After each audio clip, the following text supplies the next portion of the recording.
Good evening. Yes, we get independence today.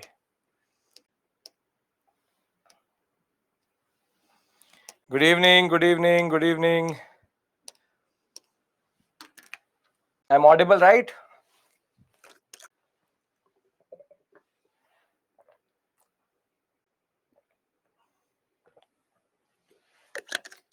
Today is technically our last Modern India class. Tomorrow we do post-independence. As you know, day after we have an extra class for post-independence, and then Monday post-independence. Then your journey with me will be over. Ramgarh session, as I said, any is nothing but Congress ministries had to resign. In that session, it was decided. Sai, don't have to worry. Just till Monday, we are finishing Modern India. Thereafter, geography will start. So your batch can start from that point on, and you can do Modern India with me later, maybe in morning batch. That is totally on you. Pranay, nothing better. Pooja, as I said, anybody who will teach ancient medieval art and culture, it's me.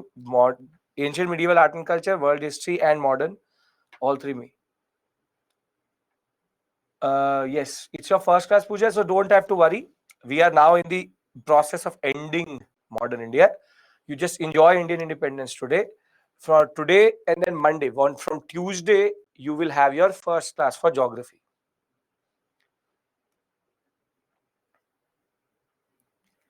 Anil, total question asked in history in prelims examination would be at least 20.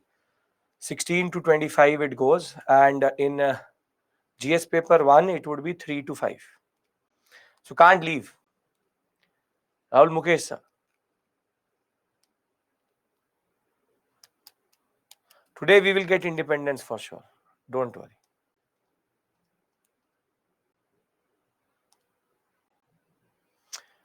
Weekend, I think economics is there. I'm not sure. It may be polity or it may be, it should be polity, I think, in weekend. I'm not sure about that. You would have the year-long timetable. So you should be able to do it. Thank you, Anil.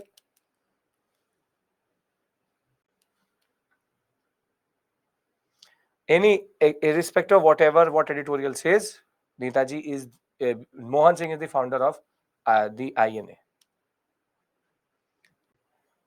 Abhishek, because he was a little bit, he removed the Vernacular Press Act, he removed the concept of what we call as he tweaked the Arms Act, so he was considered a little bit better.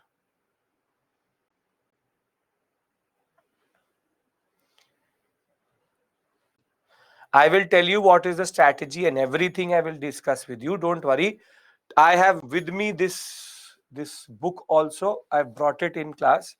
So I have Bipin Chandra with me. I'll tell you what to do with this book. I will tell you everything today. Don't worry. I will close everything today. And that is the basic resolve for today. We have very small topics left. We only have to discuss cabinet mission, then interim government, thereafter Indian independence. And then we will move to small topics, for example, temple entry movement, Dr. Ambedkar, and then the acts related to or the commissions related to Indian civil services, then a major section on press. But thereafter, we will do previous year questions, both mains and prelims, both today. You, Arshin, you don't need anything as of right now because you don't need anything. We will, on Monday, we finish everything. Today, tomorrow, and Monday is the last class.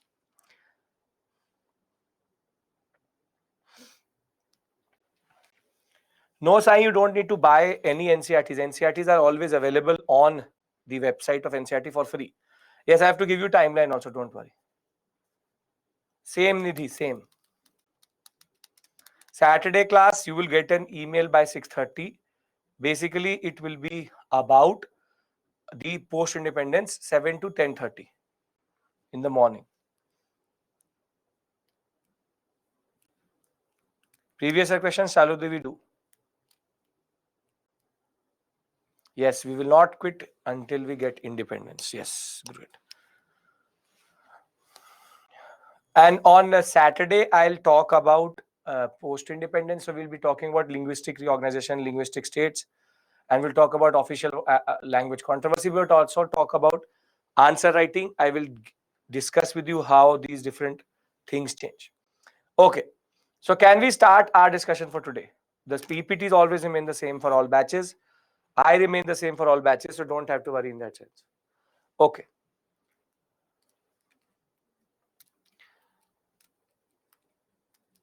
Now, what have we done till this point?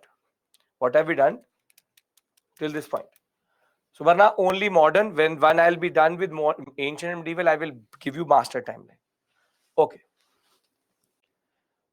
What is the meaning of dominion but outside Commonwealth? If you still remain a dominion, that's a separate issue altogether. Outside Commonwealth means you become a sovereign nation. Okay. Now, when we talk about what is the purpose of today's class is to give India independence, but we've come a very long way. We've come a very, very long way. We started with advent of Gandhi, then we went to Rowlatt, thereafter the concept of non-cooperation, Khilafat, CDM. Yesterday, we traversed another important set of issues. And what we were able to establish yesterday was that there are certain pillars of rule in India, and those two pillars basically are the army and the ICS. And yesterday we saw that how the RIN mutiny took away the army pillar of the state. And basically we started our issue with August offer. Once we were done with August offer, we went to Cripps mission. Then the basic point of the matter was we know that these both were planned in certain way that they are never acceptable to the Indian National Congress. Once we did Cripps mission, then we went to Quit India, and we understood the very unique nature of the Quit India movement, leaderless movement, but people knew what to do. And thereafter, we discussed the INA and its history from 1941, 42, 43, 44, 45, and thereafter the INA trials and the RIN mutiny, Royal Indian Navy mutiny. And the last thing we discussed was the fool called Wavell, and he dissolved the Wavell conference over the issue of Jinnah walking out. Jinnah walking out. And this was seen as a Indian fate or Indian national movement fate being sealed, that there will be independence only with partition, because if viceroys are going to dissolve conferences, if one man walks out, then it made no sense in that sense. So now we have to understand a very important, we did individual satyagraha in between, we have to understand a very important concept, which is that there will be a major change. And the major change is going to be that, as I told you, in September of 1945, the World War II will be over. And once World War II is going to be over, the elections will happen in Britain. And in Britain, Churchill will be defeated. And in place of him will come a very good friend of Nehru, and his name is Clement Attlee. Clement Attlee basically was a Labour Party member and the Prime Minister of England when India did get independence. And Clement Attlee had a different type of orientation, because Attlee is a Labour Party personality, and at the same point of time, in a way, Nehru and Attlee have the same type of understanding because of going to the Comintern, going to Russia to understand it. So therefore, the PM Clement Attlee now had a better resolve to give India independence. But there are also other things at play here with regards to the fact that Hitler had mostly destroyed London, and the British and the French were technically on the back foot. And back foot meaning literally on the back foot when it comes to generally the post-war era. And we see during this period of 1945, the rise of the Americans and the USA as the main important power, which was now going to take over or take its fight with the USSR. And the USSR and the USA emerge as two big powers who now wanted to dominate the world.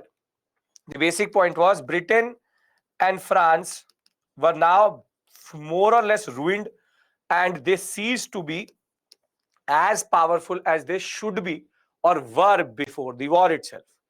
And there is a American agenda to weaken the British further, because if they weaken the British further, they become the unmatched and unchallengeable leader of the Western world, of this world which is called capitalism. USSR, on the other hand, represents a totally different worldview, which is socialism. So it's about superiority. It's about superiority. And Clement Attlee knew that now Indian independence was more or less inevitable. More or less inevitable. Now, if that was the case, his most important contribution was to first send the cabinet mission. Now, I need to discuss with you what is the cabinet mission and what are the provisions under the cabinet mission. But before I do that, I'm again trying to bring everything together, and I give you the master timeline today. You need to understand something, that Indian independence is a progressive change in world politics also and Indian politics also. And between 1940 and 47, what has happened is, from August Offer to Cripps mission to cabinet to Wavell conference to cabinet mission, the fact of the matter was that British could see that they could not hold on to India any further. And I will discuss with you, once I've done with cabinet mission, why 1947. Why is that we were given the year 1947 as the year of our independence? Because the cabinet mission had a totally different understanding in 1946. And I want to discuss, therefore, the provisions of the cabinet mission in that sense. Can we do that? Yes? Great. Now, when we talk about the cabinet mission, in February of 1946, 3 British cabinet members, that is why it's called the cabinet mission, will be sent by Attlee to India. Pethick Lawrence, he was the Secretary of State. For the first time, a Secretary of State of India had come to India. Cripps, Stanford Cripps, the same person who was basically the person for Cripps mission. And A.V. Alexander, who was the first Lord of Admiralty, basically a military officer who was controlling the Navy. And Pethick Lawrence, therefore, was the chairman of this mission. And the cabinet mission is very significant in that sense. The first thing which cabinet mission said, and which was technically absurd looking at the British, was that we will give you independence after 10 years. So the year which cabinet mission had decided was 1956. They said that Indian transfer of power will basically be after 10 years. 1946, 1956. Which technically doesn't make any sense, because the British did not have the resolve to hold on to India for another 10 years. But hope is something.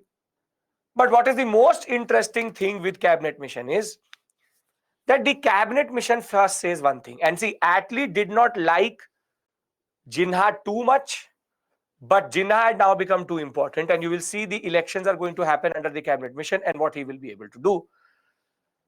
But cabinet mission say, we don't want to talk to anybody. First, call Jinnah. Call Jinnah. We want to talk to him about this concept of Pakistan. Right. So people said that cabinet mission, Pethick Lawrence is calling Jinnah. Jinnah now meets the cabinet mission in Shimla. And now they tell him, sit down. You've been talking about Pakistan, conception of Pakistan, this Pakistan, that Pakistan. Viceroy at this point of time is still Wavell.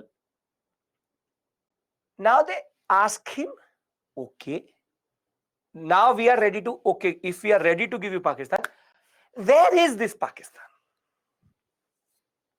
You've been talking about a separate nation for quite a long time, but where is this Pakistan?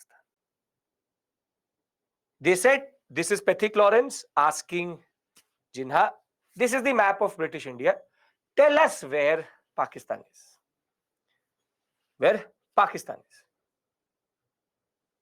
Now Jinnah will sit there. He had never been asked this question. It's like you cry for something you never thought anybody is going to give it to you. And now people are asking, where is Pakistan? Now he will sit there and say that wherever there is the vote share of Pakistan, of Muslim League, or wherever there are Muslims which believe in Muslim League, they should be part of Pakistan. And now the map he comes up with is this. This was all green which you see is what he wants from in form of Pakistan. Now the cabinet mission says that, are you drunk or are you smoking something? Because what are you trying to give us here?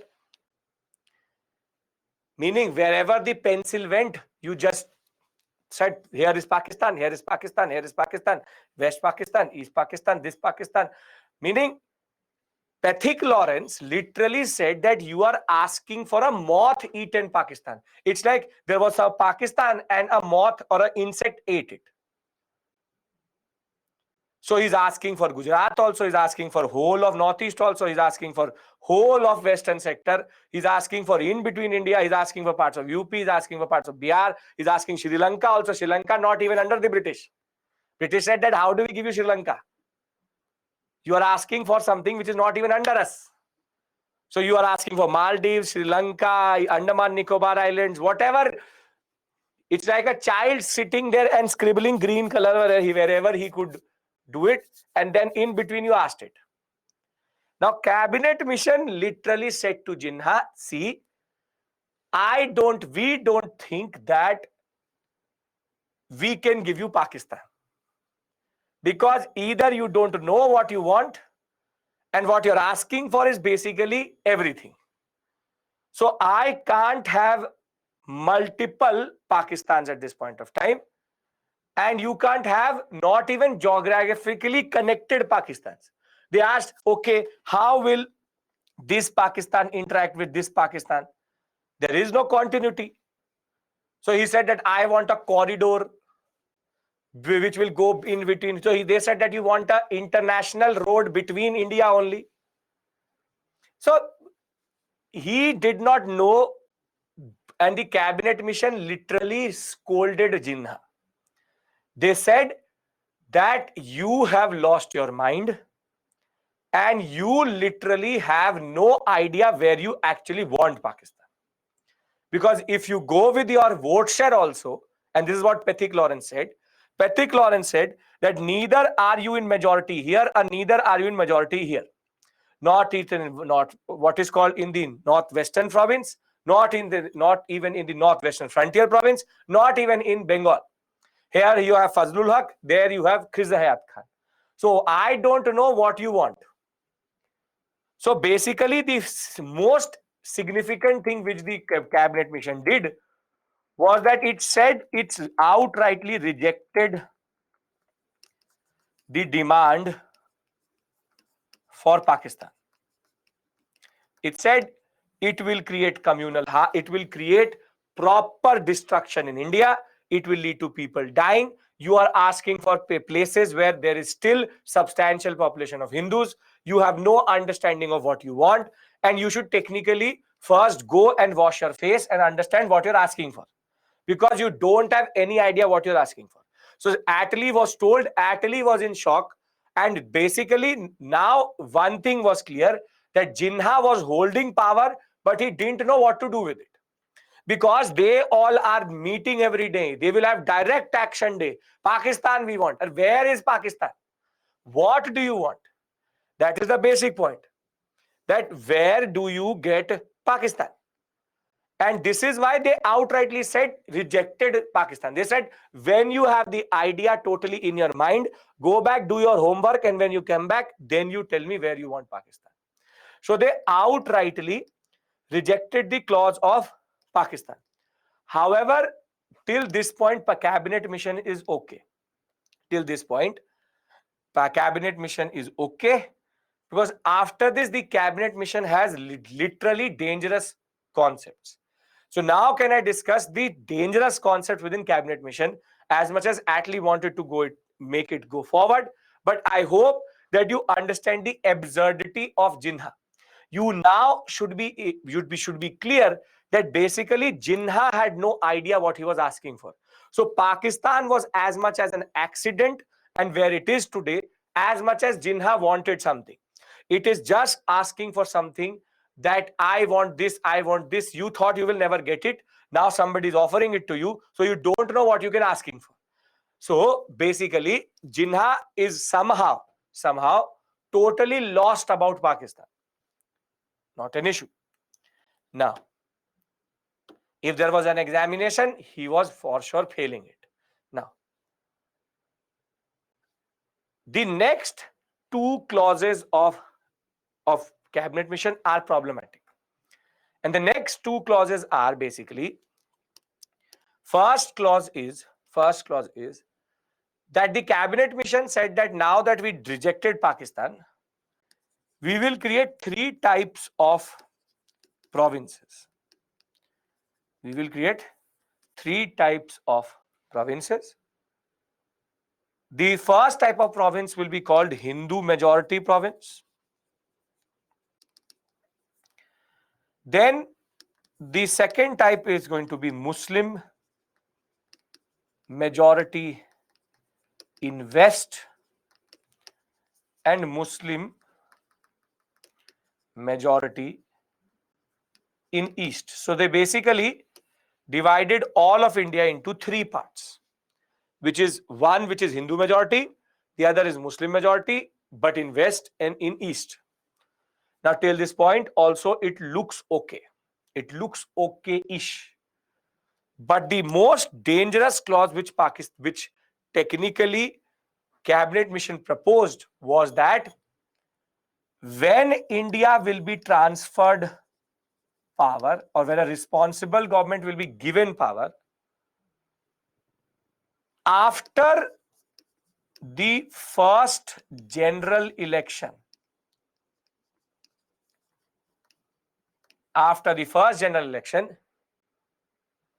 provinces will have the option to leave India. So if they don't like, they leave. And if that was not enough, after 10 years of independence and general election, again the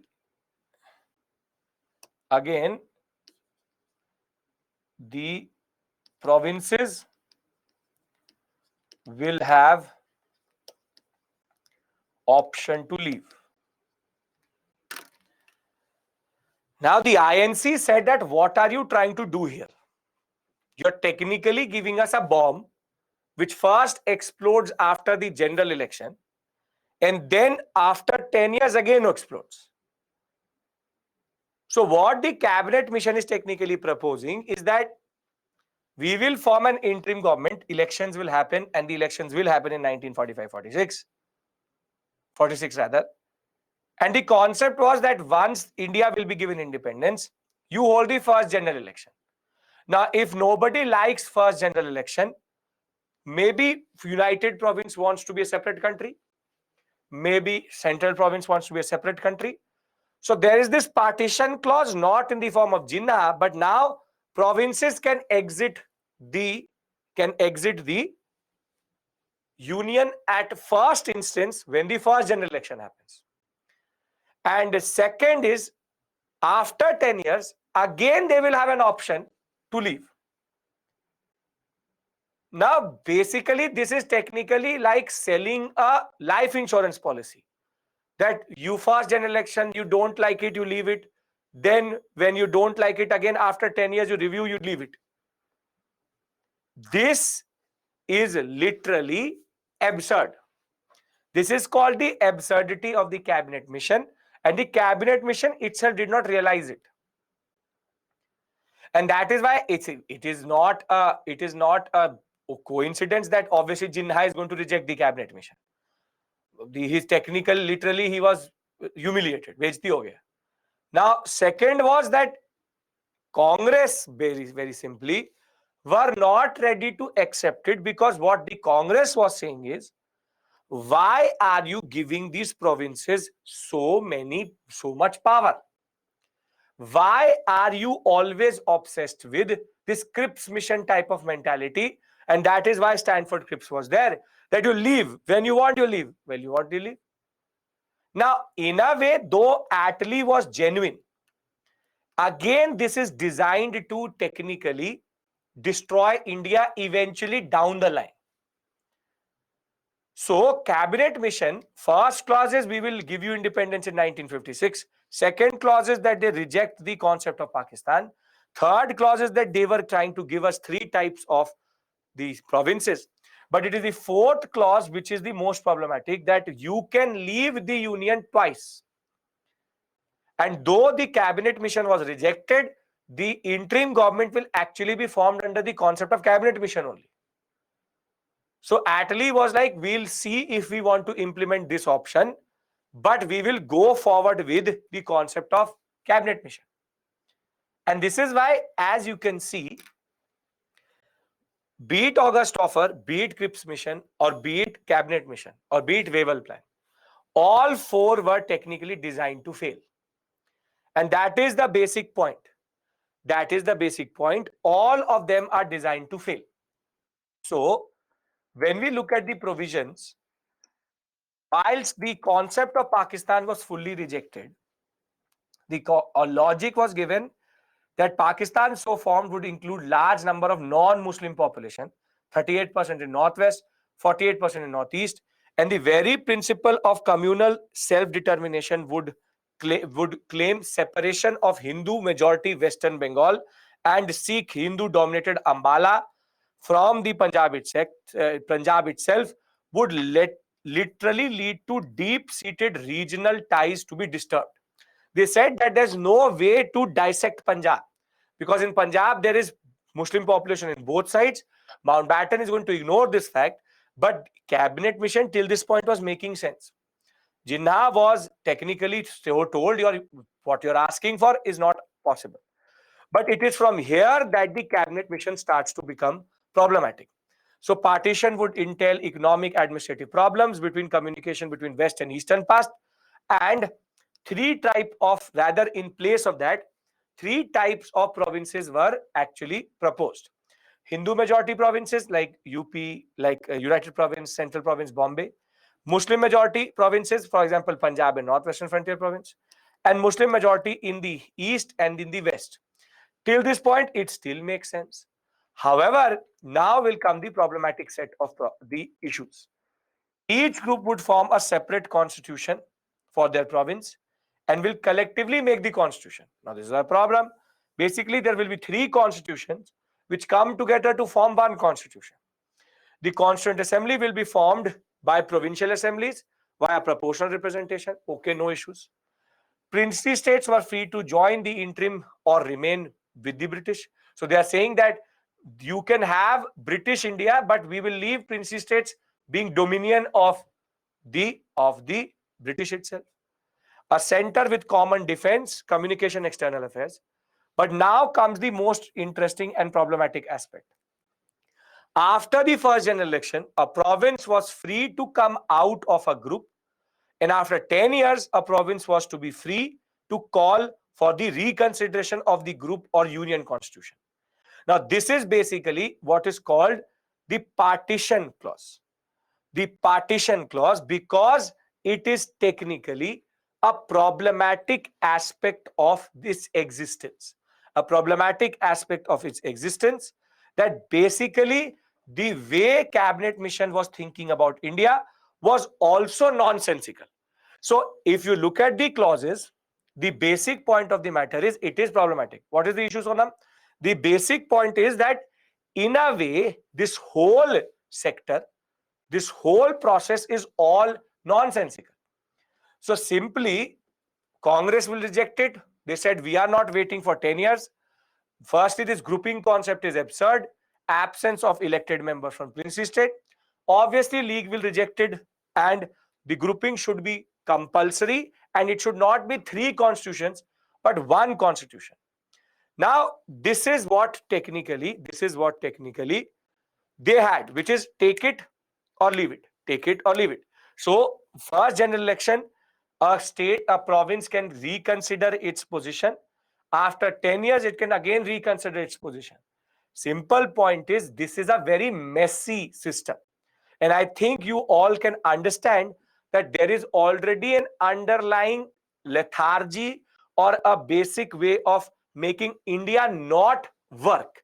Basic point is, the British don't want India to work. The Britishers, even if they want to give us independence, they are putting time bombs into India. That okay, if they don't destroy themselves now, they will destroy themselves 10 years from now. And this is something which is absurd in the larger context of our existence.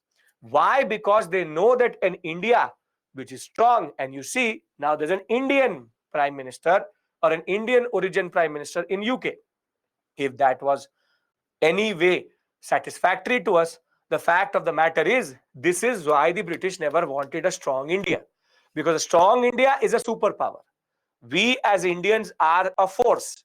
So they wanted to make sure that there is some form of discord within the whole structure so that India explodes after a point.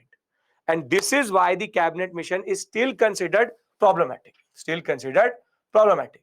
So are we clear why the cabinet mission is considered problematic in the larger perspective, and why the clauses of the cabinet mission are also not something which were too happy or too good in the larger context? Yes, everyone, can we accept cabinet mission clauses? Very good. Now, what will happen is that there will be the elections in 1946. There will be the election in 1946. This will be based on cabinet mission's resolve for creating an interim government. Now, as I said, the last major, so the cabinet mission is rejected. But the Congress rejecting the cabinet mission is like me rejecting, for example, the president's tea. It doesn't really matter. So the British, in a way, still will go ahead with this plan, as much as the INC says that we don't accept it. We don't accept it. So please understand one thing. We saw August offer. Problem is mainly Indians. We saw Cripps mission. Problem is partition clause. We saw cabinet mission. Again, the problem is the fact that it has certain time bombs in it, which is India can get destroyed at any given point of time, because these groupings were technically never going to work. Are we all on the same page? Then I discuss this election, interim government, and then I talk about 1947, where Mountbatten is going to come to India.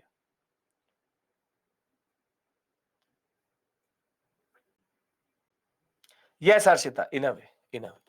Okay. So, now the last major election which we saw was 1936. INC held close to 86 to 90% of the vote share of non-Muslim constituency. We'll talk about Dicky Bird, don't worry. We'll talk about Dicky Bird and all. And the most shocking aspect was, Ismay Planet is called, was 3% vote share of the Muslim League. Muslim reserved seats. However, communalism in India had come a very long way. And in these 10 years, the Lithgow policies had promoted the Muslim League. And as it is, the Wavell plan confirmed to us that Muslim League now holds power. And it's all basically holds power. Now it's all basically British centric politics. It is the British who created Muslim League as an opposition to the INC. Now, the Muslim League's propaganda in this election was really bad. It had certain slogans. For example, if you don't vote for Muslim League, then you will never be buried in a Muslim graveyard. Middle class Muslims had now started to support Muslim League itself. The communal violence which was happening was also leading to more discord. And though none of the top Muslim League personalities were proper practicing Muslims, such as Jinnah, and the more orthodox Muslim, for example, Maulana Abdul Kalam Azad was with the INC, these what we call as technically not proper orthodox Muslims also were talking about orthodoxy. So the Pakistan agenda had now become so big that now people had to take sides. And this is why in this election you will see that now that communal discord could be seen.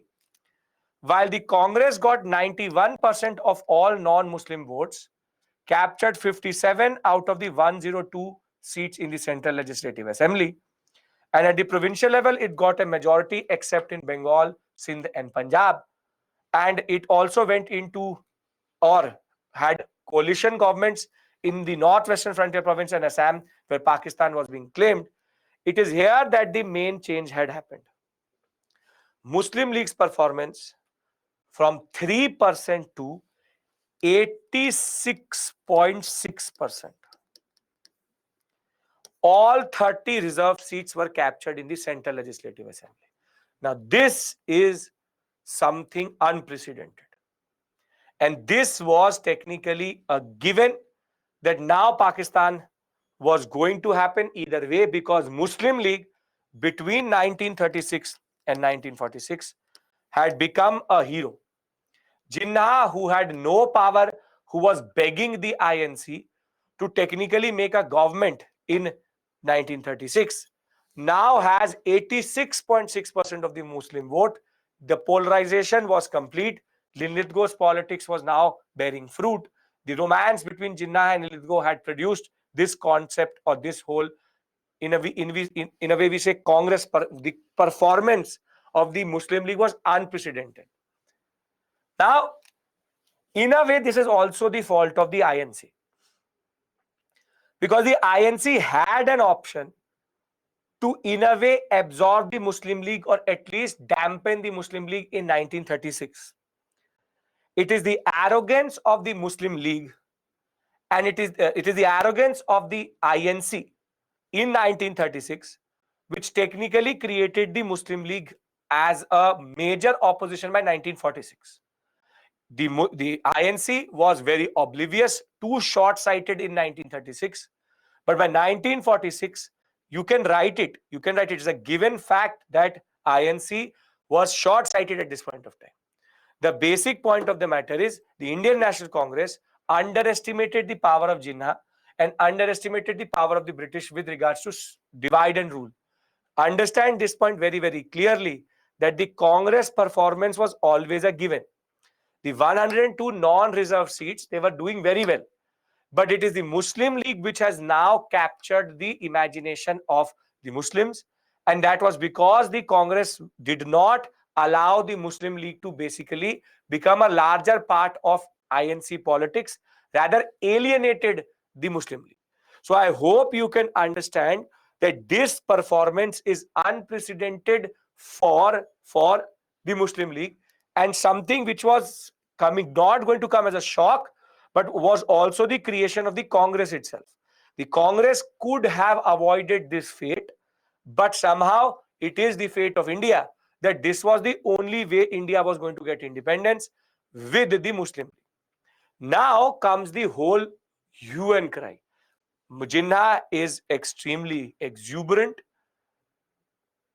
and now the cabinet mission says, okay, to form the what we call as interim government.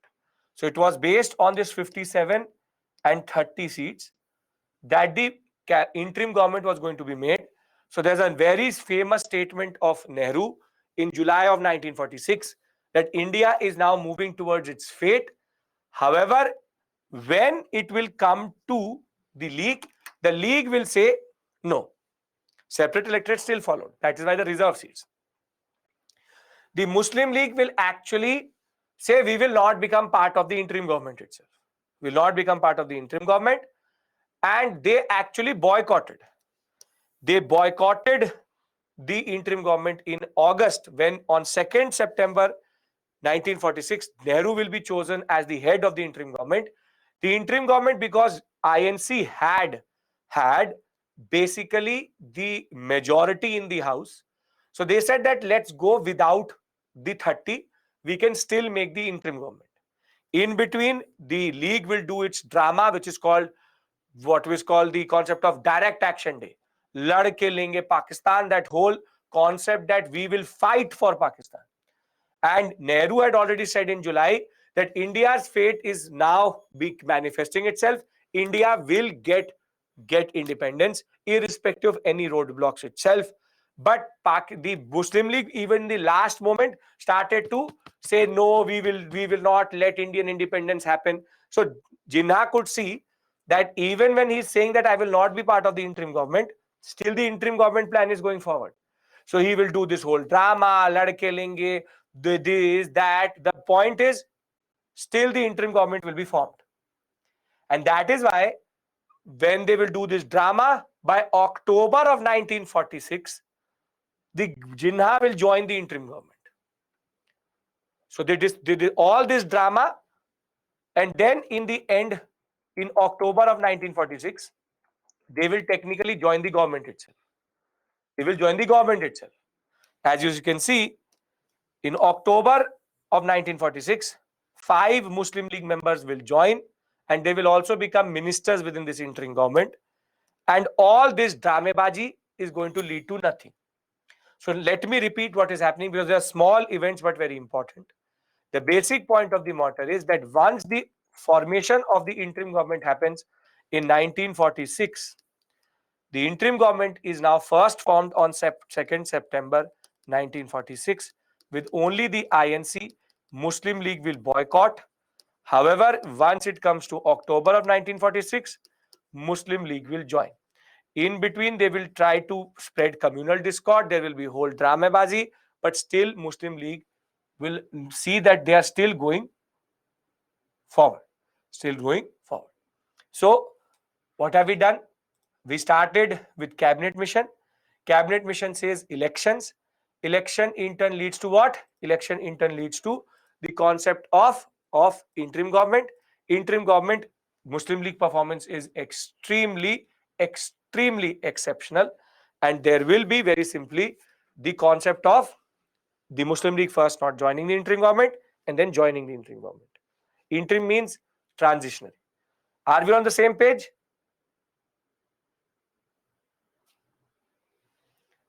Once Muslim League provincial level also, the 86.6% I'm telling you is taking into account that at provincial level also it was very good. Why interim, Shivam? Because the word interim is used because India has not been given independence. This government was the one which the power will be transferred later. Not right now. So the concept of interim is giving temporary government to which we will transfer power. Are we all clear with what we are doing? Because now I enter 1947.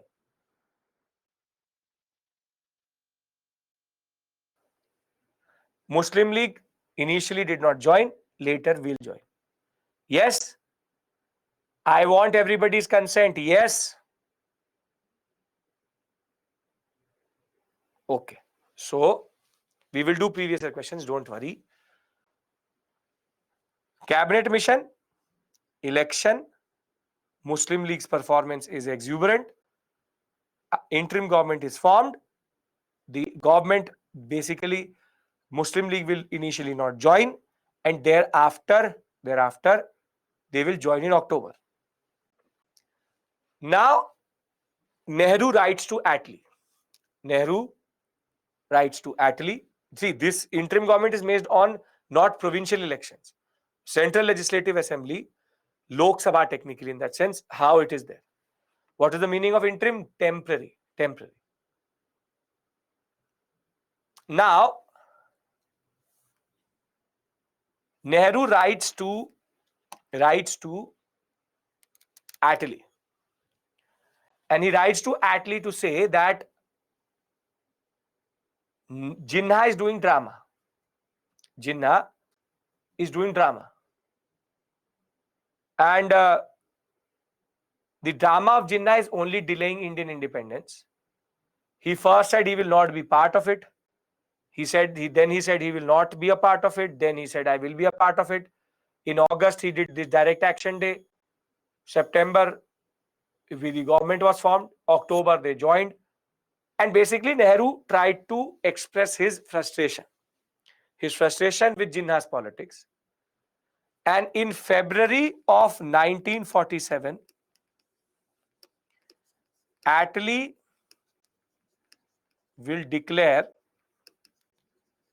that India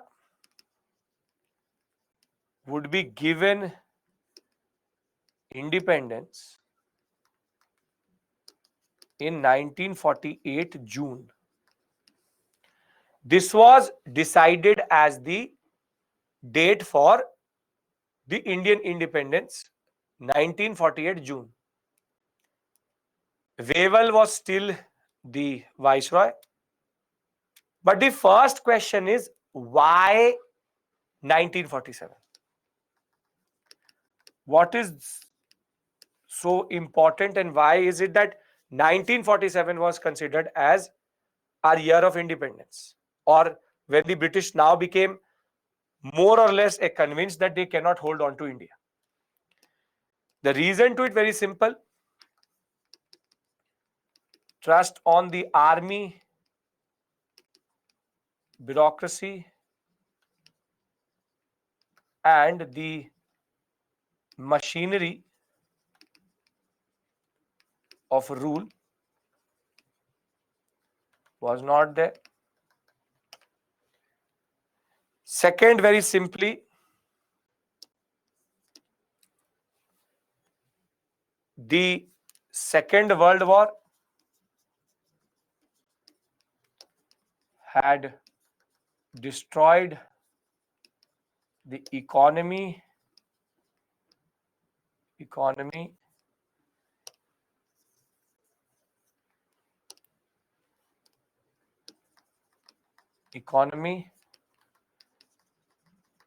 polity, and society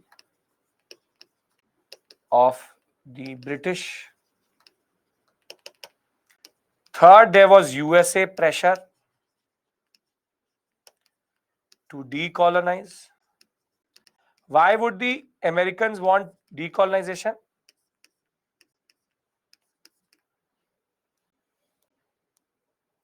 The army cannot be trusted, RIN. Bureaucracy, which is the ICS, cannot be trusted. It is 55% of Indians now. And machinery would mean police and all. Never, not accepted. See, never say that USA is a protector of democracy. USA is the worst power in the world and one of the biggest hypocritical powers. The US is not a protector or does not promote democracy. It only claims to be a protector. It wants oil. The reason why USA pressurizes for decolonization is because USA does not have colonies itself. And Britain, the strength of Britain was colonies. So if Britain loses its colonies, Britain further weakens and USA can take over as a world power.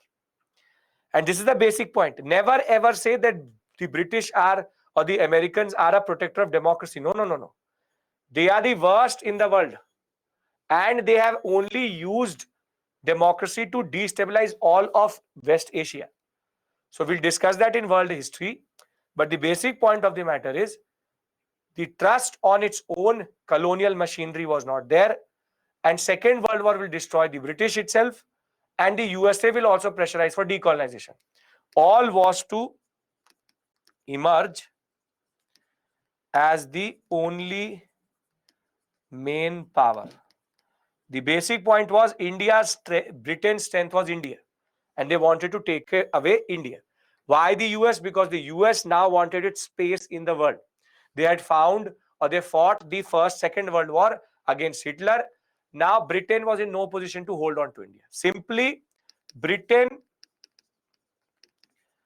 does not have the capacity to hold on to India. Are we clear with regards to this? They won, but the US has a certain politics. US never had proper colonies in the world, nothing like India. And basically, it is just the British now not having the capacity to hold on to India. Now, this February declaration, therefore, is basically very significant because now the British accepted its fate. Are we all clear about this? Come on. This has much bigger connotations, which as I will discuss history with you throughout this whole course, you will realize that the world politics at this point of time is very different in that sense. So, very simply, Attlee says we will give the power to Indians, transfer the power to the interim government in June of 1948. And in March 1947, Wavell is called back, and now comes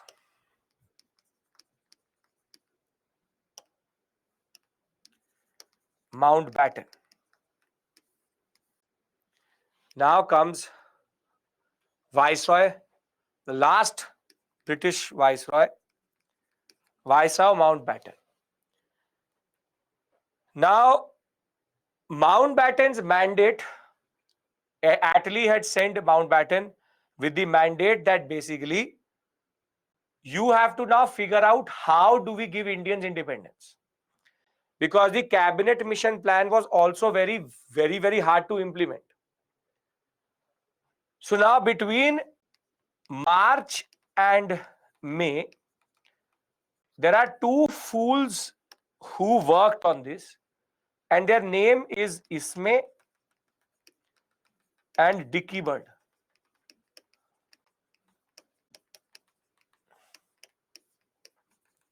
How to give India independence.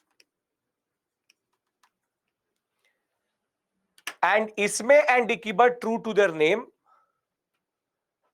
came up with the worst solution possible. And the worst solution which these two people gave was give Indian provinces independence separately and then let them come together after transfer of power. These are two officers. Now, basically, these two officers, their plan is give UP independence, give Central Province independence, give Bengal independence, give Northwestern Frontier Province independence, give Madras independence, give Bombay independence, give the Punjab independence, give every province independence separately, and then let them decide if they want to come together. And basically, this plan is called the Balkanization plan. It's called the Balkan plan. Technically, they wanted to destroy India, like literally, they said, cut it into pieces and let us scatter them. And then let's see how they come together. Nehru was shown this plan. And Nehru literally stood up and said that, what are you thinking? You have made a game out of independence, that you want us to believe that you will give one common center. Delhi will now have to negotiate with 11 to 12 different countries. And that is why our constituent makers were very clear that we don't want coming together federation. We want holding together federation. Strong center. Because the British had, in a way, irritated us so much with regards to this concept. Tod do, kaat do. They cut it. They're like, they don't have understanding of what they're doing. And basically, this is basically divide and rule politics at a next level altogether. They were most probably sniffing something which was making them fully losing their mind. So somehow all these people, they have no idea. And Mountbatten was also shocked. Mountbatten sat there with his head and he was like, these Dicky Bud and Ismay, this is why I gave you 3 months to work this out. That you come up with the plan, that you divide India into 5, 6, 7 countries and let them then decide. And in between all of this, there was also one more plan which was proposed by Indians, and that is called the Bengal Pact or the Shoravardi Sarat Bose Pact or agreement, which is that Bengal said that we don't want to be in this mess. Bengal said, we can see how these dumb people are acting. This Dicky Bud has lost his mind. So let us do one thing. We want to become a separate country. Independent Bengal was the plan. That we will write our own constitution. 16 seats will give to Muslims, 14 to Hindus, 30-member. We will have a council. We will have a Muslim CM, Hindu Home Minister. We will have proportional representation in legislature. Whoever wins majority of their own community, they will be declared elected. And Hindus and Muslims will have share in military and police jobs. So Sarat formula was basically the frustration of all this Dicky Bud and Ismay. Dicky Bud Ismay did not realize basically what they were doing. So when we talk about the declaration, on 7th February 1947, Nehru wrote a letter to Attlee complaining about the League. And on 20th February, Attlee declared that on June 1948, there will be a new government of a new India, and the India will be given independence. And Mountbatten will be now declared as the last governor, or Governor General of Bengal, Governor General of India and Viceroy. Mountbatten will now in between give these two fools the aspect of figuring something out, which is called the Balkan Plan, Ismay Plan, Dicky Bud Plan. This is worked out between March and May of 1947. Mountbatten decided that the cabinet mission had to become more or less untenable. That was not possible only. Creating 3, then 1 leave, then 10 years did not make sense. Therefore, now General Sir Hastings Ismay, Abel and Mountbatten will try to figure out something. And what they will figure out is called Balkan Plan. It is also called the Ismay Plan. And the basic concept was the plan envisaged. Now listen to this absurdity. The plan envisaged transfer of power to separate provinces. Madras, Bombay, Bengal, Punjab, Northwestern Frontier Province, with Punjab and Bengal given the option to vote for partition. The various units thus formed, along with the princely states, would have the option to join India and Pakistan or remain separate. The main proposal of this plan was that provinces should first become independent successor states rather than part of the union itself. Now, this plan is absurd. This will create close to 580 different small states, and then it would be the task of the Indian and the Pakistan Union. Patel would then have to basically work this out with every province itself. So this was untenable and it was not acceptable to anybody. And therefore, when Dicky Bud was nothing but this modified plan was shown by Mountbatten informally to Nehru, and later Nehru was joined as or was brought as a guest to figure this out. And once Mountbatten put the Nehru or put this plan in front of Nehru, Nehru rejected the plan right away and told him that you're technically balkanizing India and will only lead to more and more conflict. And once Nehru will say to, when Nehru will say to Mountbatten, it will not work, then Mountbatten will cancel this plan. And now Mountbatten will work on his own plan, which is called the 3rd June plan or Mountbatten plan. Just minutes away from our independence now.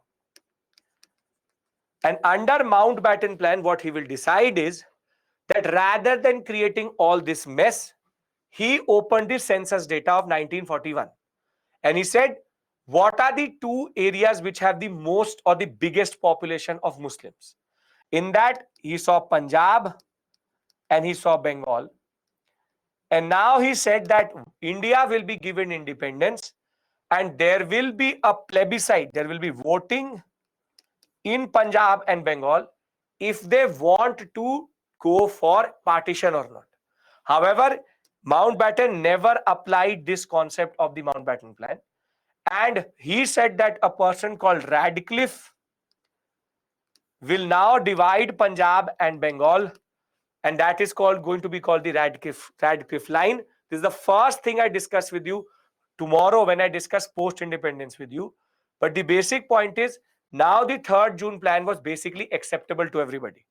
The 15th August date was chosen.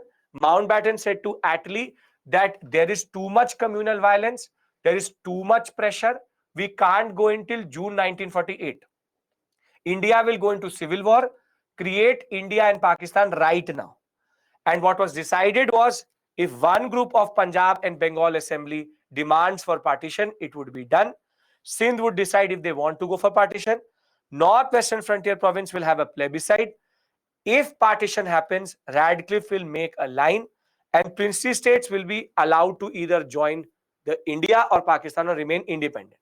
Now, what I want you to do is to hold this information. Can you hold this information for 1 day? Because tomorrow I start post-independence with you. And this is the first thing I discuss with you, which is partition and its impact. So I want you to just hold on to this data. 1 day, 24 hours, keep it close to you. And once you are done with it, once I come back tomorrow, post-independence, first thing we discuss is how it is going to impact India and how drunk was Radcliffe to actually make this plan. Because ironically, Radcliffe had never seen India. Radcliffe had never come to India. And Radcliffe did not even know where Punjab and Bengal was. He was just given random maps and data and asked, divide. And we'll discuss that tomorrow properly in a lot of details in that sense. Now, very simply, Mountbatten plan will be accepted. Once we do this, we'll do previous year questions. Mountbatten plan will be accepted. And once Mountbatten plan will be accepted, on July 18th, 1947, the Indian Independence Act will be technically ratified, first passed by the British Parliament and ratified along with the Mountbatten plan. And this act was going to come into implementation on August 15, 1947. What was the Indian Independence Act? The act was very simple. 2 dominions will be created. Now you see the level of frustration an Indian would have.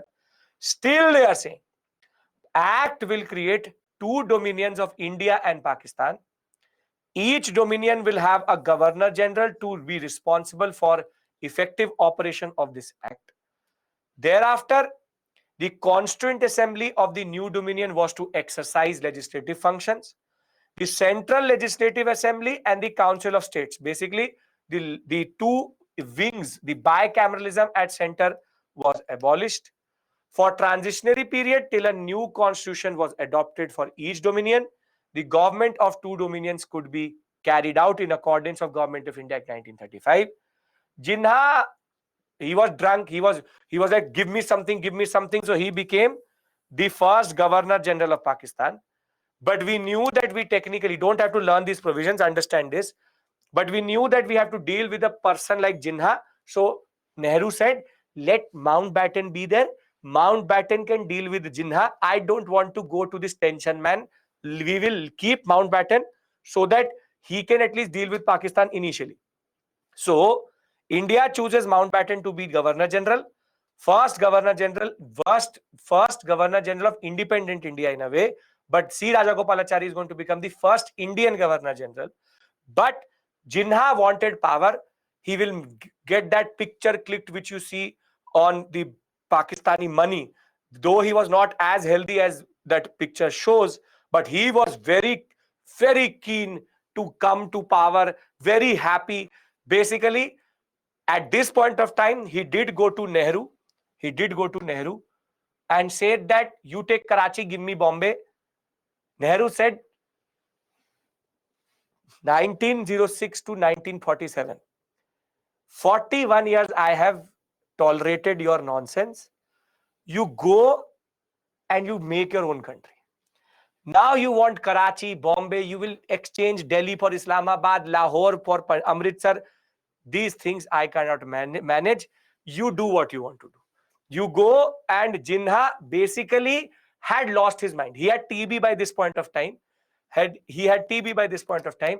Nehru was like, you just go to your own country. You have made sure that Pakistan will be created.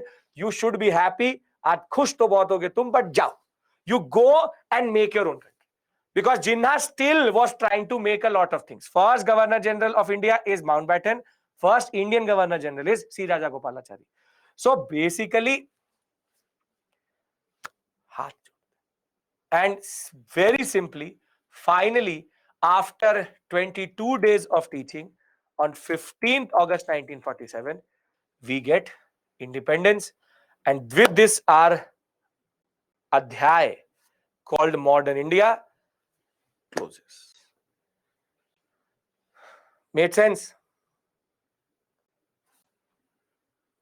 Quite a long journey we've gone through. Now, what I want to do with you is two things.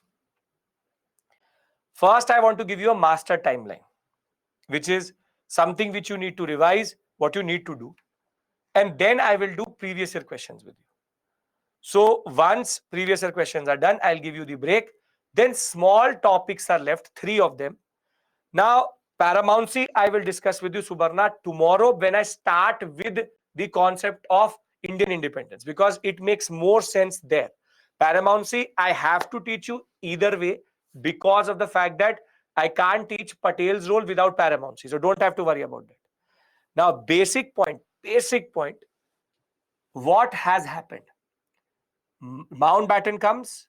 Mountbatten asks Ismay Dickieber to work it out. They give the absurdest plan possible. And Mountbatten comes up with this plan. 2 areas which have the biggest population, we will divide them. Mountbatten plan is accepted by the Parliament. Parliament passes the July of 1947 Act, which will be called Indian Independence Act, will come into effect on 15th August 1947. 2 dominions created, India and Pakistan. And now you leave it to me. I will take this story forward from tomorrow, which is what happened hereafter. What you want to know, what is the second clause? One group of Punjab, one Bengal demands for partition, it would be done. If these 2 areas ask for partition, we will do it. Right? Now, please tell me one thing. I started with you with the advent of Europeans and Mughal decline. Is there a certain picture in your mind now? Come on, you tell me first. Are you able to make out what is basically happening? Yes. Now, what I want to do is, as I said, just consolidate everything. And once we've done that, I will show you questions. And you will be, I hope you will be shocked to see how questions are basically not even going into this much detail. They're not going to this much detail, nothing at all. And I will do previous year questions, both prelims and mains with you. But for that, I just want to consolidate everything so that we are fresh with Indian independence. We are all happy with Indian independence. At least we can just consolidate everything. You do it with me, it will help you. You just revise with me. Can I do this with you? Yes. Gandhi on the background was technically going around in different rioting sectors to quench the riots. As I said, after 42, he did not go into active politics. Right.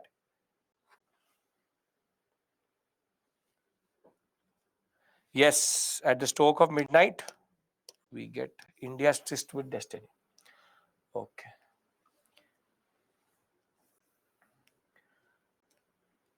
What you do very simply is that you just consolidate with me. For anybody who is new, you will get a chance to do it again. But this is basically what we are doing. Once I come back tomorrow, we take the story forward. And post independence is a totally differently oriented concept itself. It's an only main subject, so don't worry about that. Isme plan is to divide India into every province gets independence separately and then they come together. Yes? Okay. Now,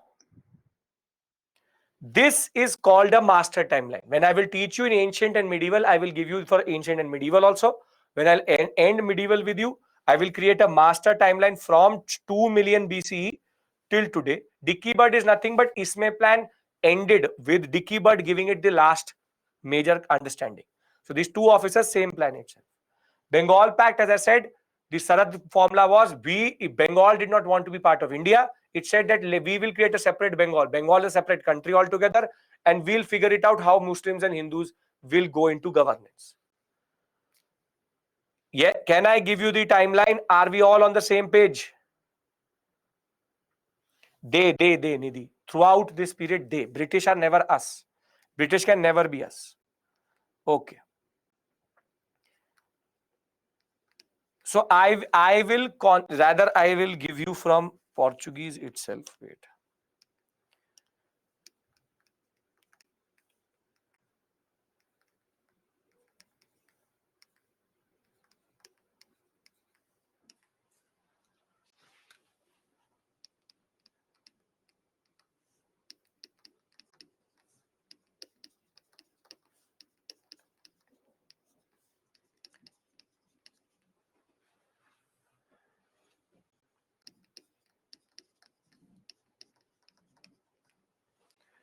Seventeen.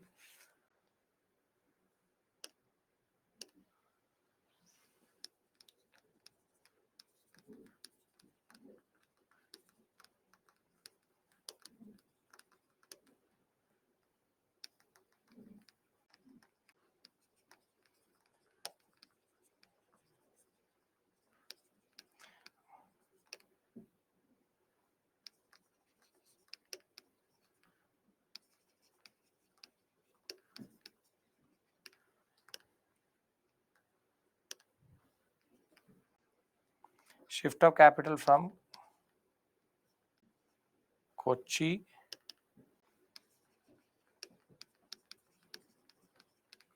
now. This is basically the Portuguese. Thereafter,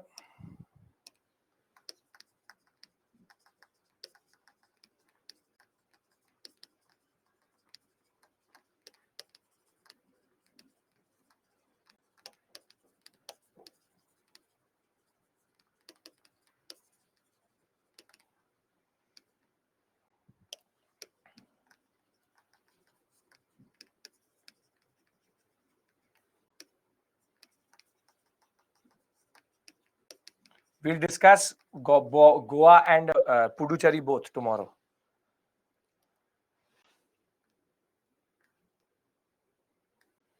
Okay.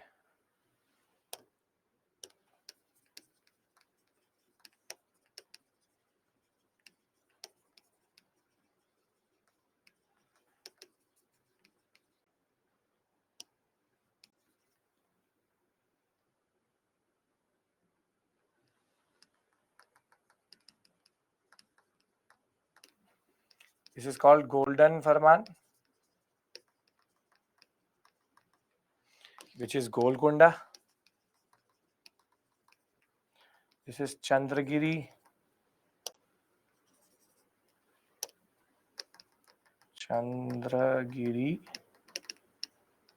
Concession.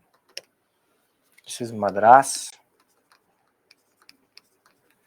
This is Shah Shuja Farman, Bengal. And this is Farooq Siar Farman, Surat, Bengal, minting and the Madras sector. We know the finer details. Hyderabad also, they were able to concentrate. And yes, Dastak, very good. You are telling me it is even better. So you understand this is basically the inauguration of the company in India.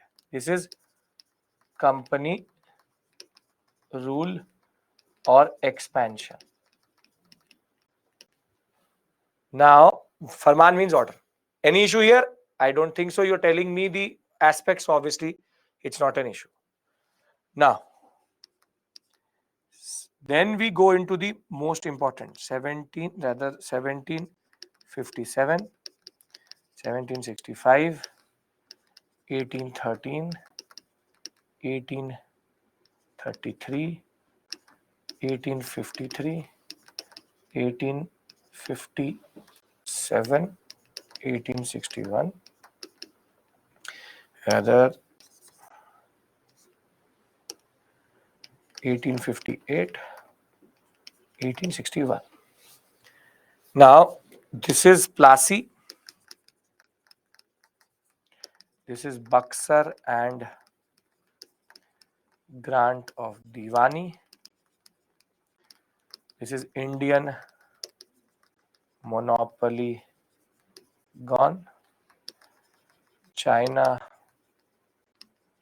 monopoly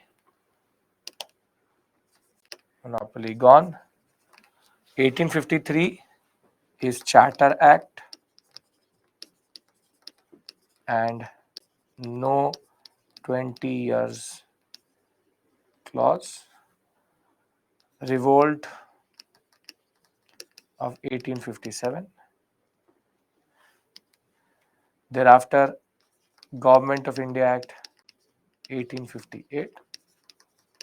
And this is Indian Council Act 1861. But this period is the most significant because this is all company rule, and it is during this period that there are direct conquest, subsidiary alliance, doctrine of lapse, land revenue settlements, commercialization,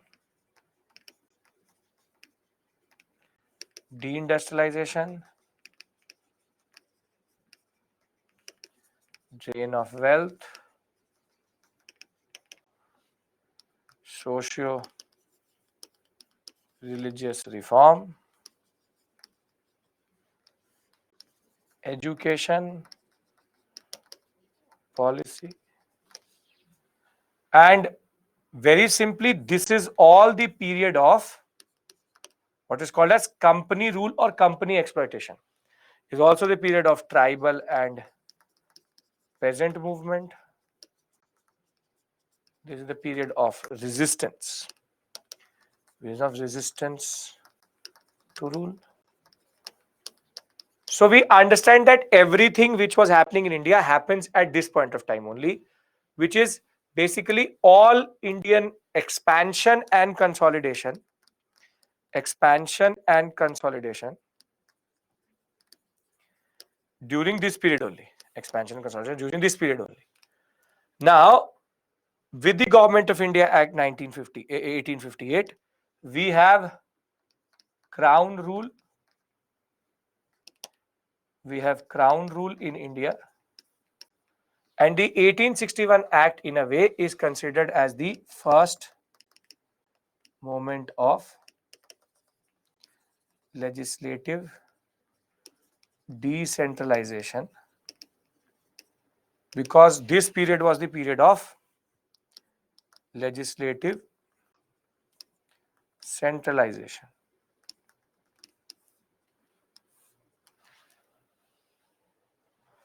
Now, this is also the period where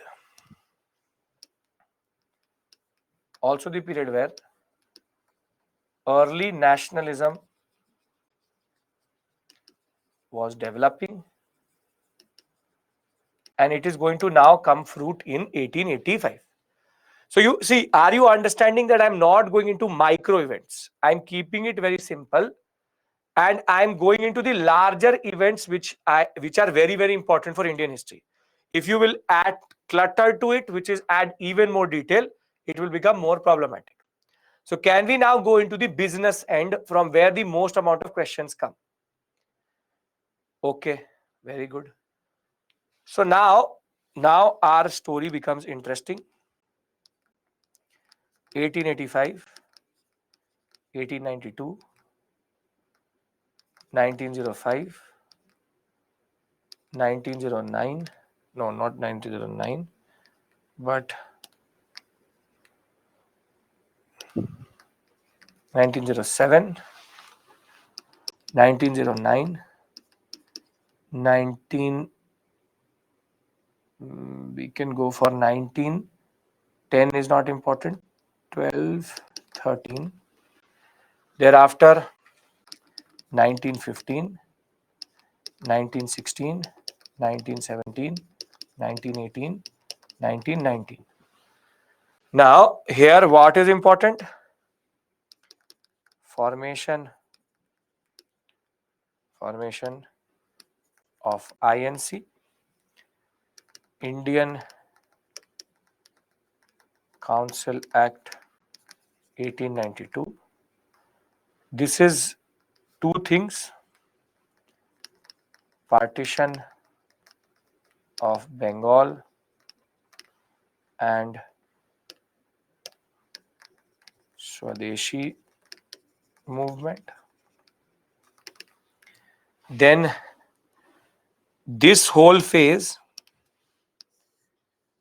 is called moderate phase. Thereafter,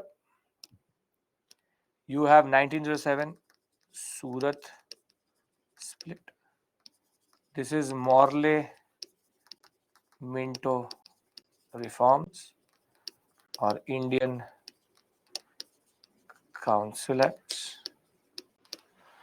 1912 to 13 is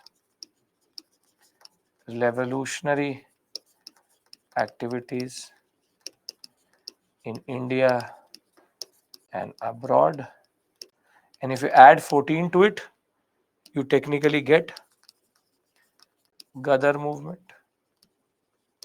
So I'm not going to expand this. This you have if you remember, yes, you have a separate timeline for this. So I can zoom it out, but I've brought it in here because it will become too much to manage, right? So every PPT in the beginning has a timeline for this only. Every moment now can be split up into more moments. Now, 1915, advent of Gandhi and Home Rule League. 1916 important, Lucknow Pact. Till this period, it's called the extremist phase. Then Lucknow Pact.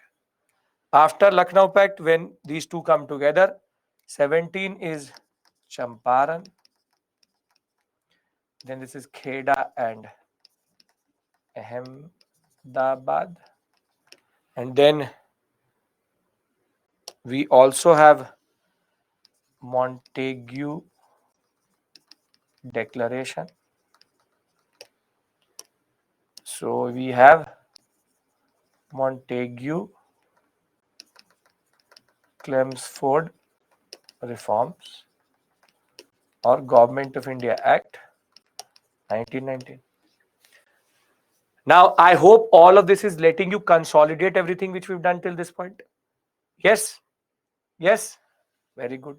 Same year as Rowlatt Act. So we are checking, just traversing what we've done till this whole period. So now our story starts in 1919, 1920, 13th, 13th April 1919, 1920, 1922, 1923-24, 1925, 1927, 1928, 1929, 1929, 1930, 1931, 1932. This is the business end of our syllabus. This is Rowlatt Satyagraha, Jallianwala Bagh, Khilafat issue and start of non-cooperation movement.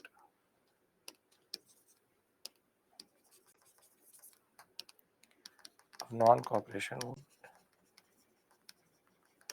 Then Chauri Chaura, Swarajist, no changes. 1925, Swarajist decline.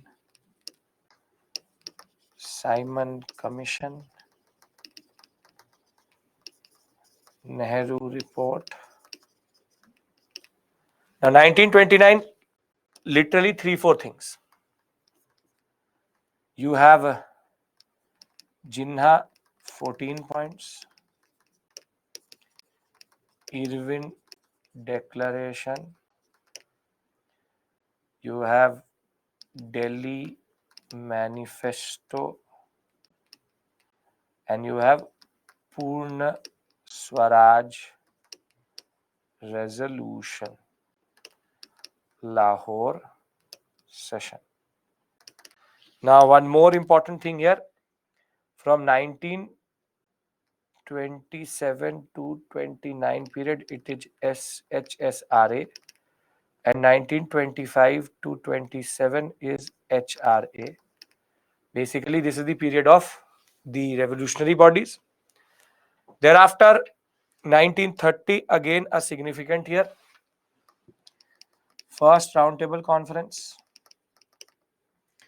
CDM Phase 1, Dandi March. 1931, Second RTC, Gandhi-Irwin Pact. Third RTC, MacDonald Award.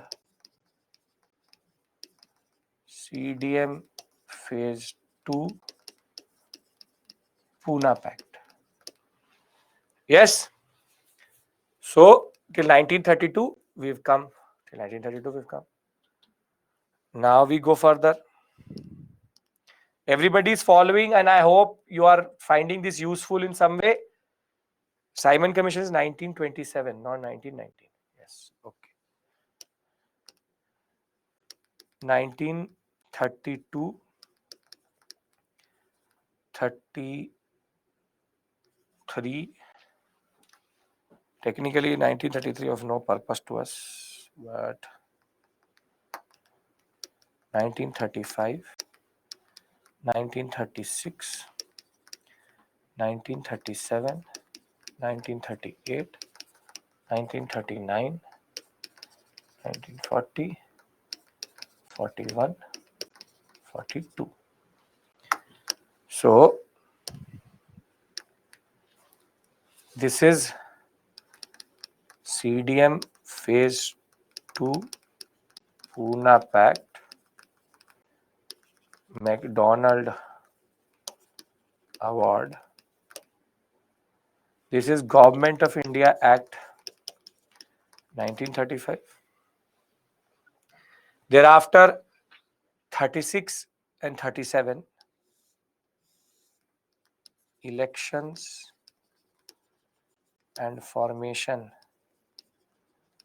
of INC ministries and governments. 1938, Haripura Tripuri session.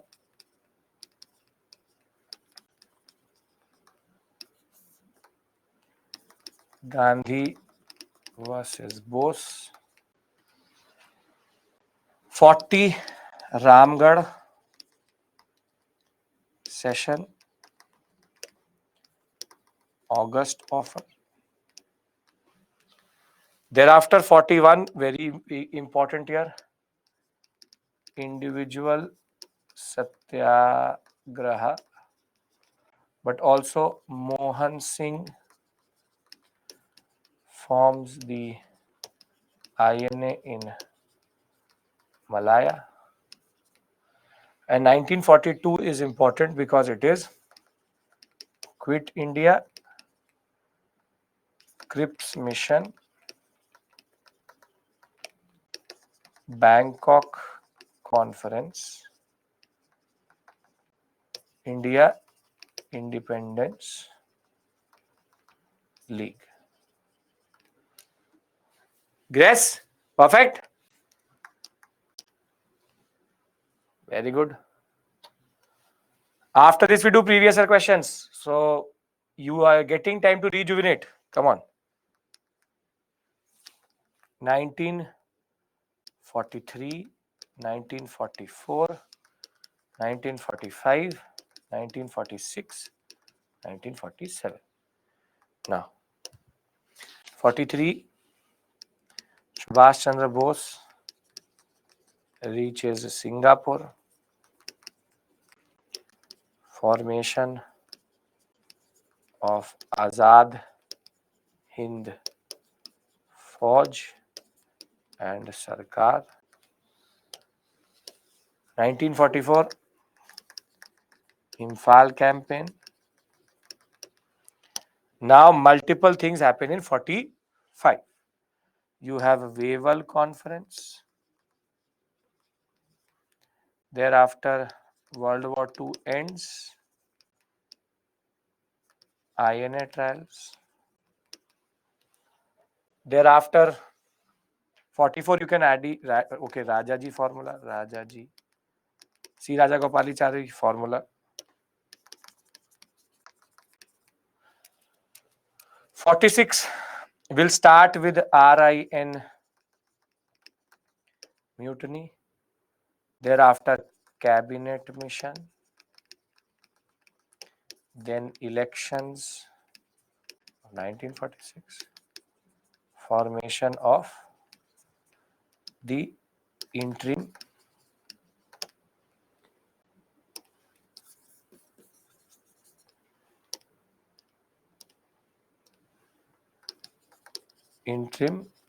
government. And 47, Attlee Declaration.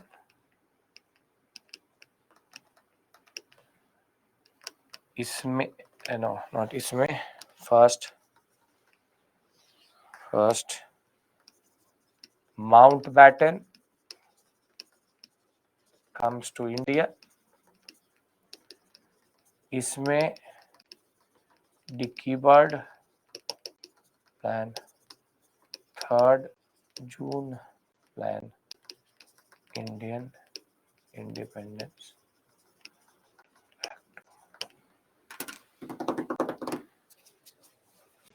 Done. I hope all of this makes sense. Can we now imagine how far we've come? How far we've come, where we started and where we are today. Right?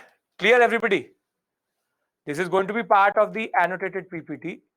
But you see, we started at one basic point and we've come a very, very long way. Is this clear, everyone?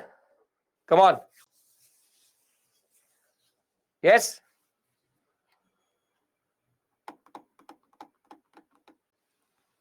Okay, perfect.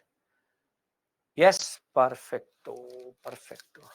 What happened to India was under single powerful and rather fragmented in the eve of the conquest. Something totally different. It's not Devansh, Neil. It should not be intimidating. When I did with you, I did it in pieces. In pieces. So if you look at it, is it very difficult when you do it in pieces? See, my major understanding with you is that if you can imagine the Indian national movement like this, then you will never forget. You will never forget. So for anybody who wants to take a screenshot, I'll start from the beginning. You take a screenshot, you tell me, and then I'll move forward. Give me a thumbs up, then I'll know that you've taken the screenshot. Enough screenshots, and I know that you've taken it. So I would pose with it. So tell me, great, perfect. Next one, okay. Next one. Then I'll move forward. This one, double. Then, then you have 1919 to 32. Thereafter, you have 32 to 42. You want second one? Second one is this. I think this is second one. Now, second one, I'll mark it also. This is 1, this is 2, this is 3, this is 4, this is 5, this is 6. So simple. 3, we were at 3. Now we are at 4,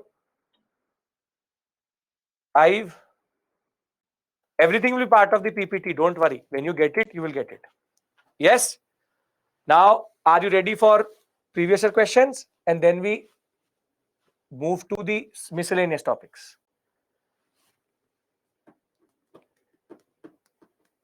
Have we discussed? See, Basit, Constituent Assembly is polity. I will discuss with you tomorrow something totally different. Totally different. So, Rajaji formula, C. Rajagopalicharya formula tries to find a solution with the Muslim League. Don't block independence. Right?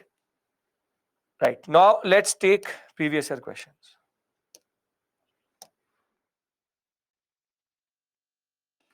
Everybody is ready? Come on. Little bit statement based questions, but I want you to be now ready. Yes, very good. Perfect. With reference, this is the latest questions.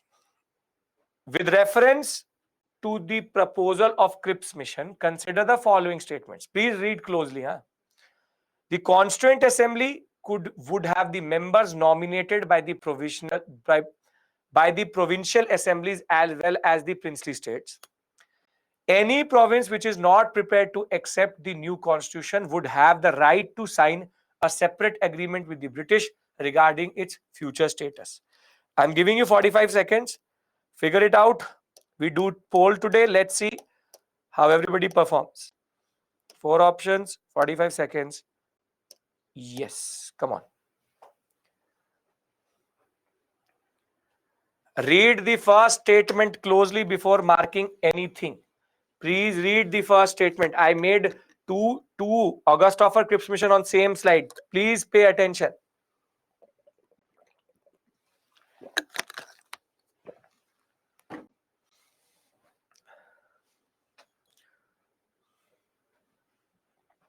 Yes, Basavaraj, post-independence starts with 1947 only. We don't go straight to post-independence. I will today just do certain small topics with you and 2-3 things which I need to tell you.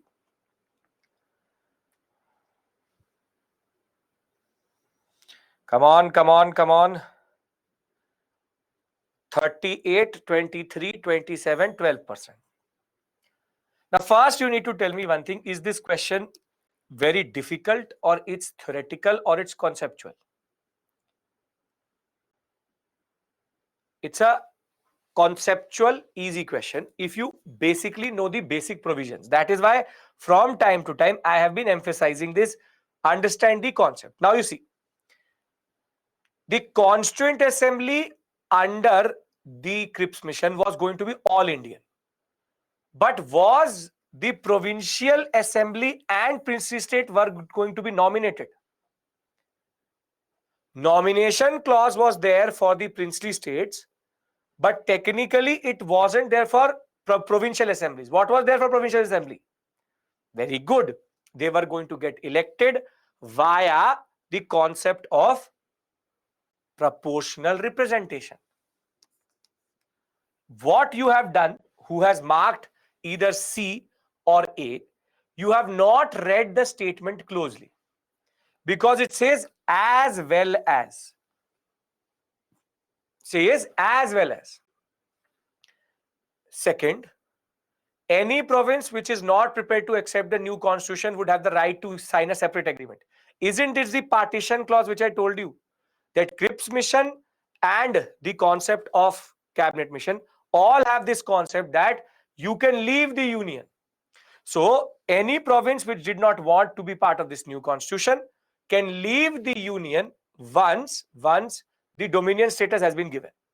This is correct. Answer is 2 only. Now, basic point of the matter is, first statement is not difficult. It's just that you need to read a little bit more closely. Closely in the sense that cabinet mission, Cripps mission and August offer, these type of questions come, which is basically you need to know the basic idea here. Basic idea here. Is this okay? Do you understand your mistake, and do you understand why you got it? Why one is wrong? Because provincial assemblies were not going to be elected, nominated, they were going to be elected via proportional representation, and princely states were going to be done via the concept of nomination. And the second is very simple, that if you do not see, now if you are saying that this is an agreement which is written here, then there is a diagnosis which I want to give you, which is called overthinking. When it says any province is not ready to accept right to say go into a separate agreement with the British, then why are you complicating it? Is it not the word separate agreement, separate understanding, separate anything? Isn't it enough to say to you that this is the partition clause? Are you able to understand this point? That basically, if you are using this word agreement to reject it, firstly, a lot of people went with one only cannot be the answer. If you're answering D, then that was a problem. Yes, everyone? Okay, great, perfect. Now think like a Britisher. In the Government of India Act 1919, the functions of the provincial government were divided into reserved and transfer subjects. This is called hierarchy. Which of the following were treated as reserved subjects? 2022 question. Administrators of justice, local self-government, land revenue, and police. Think like a Britisher and you will come to the answer. Right to the answer. Come on.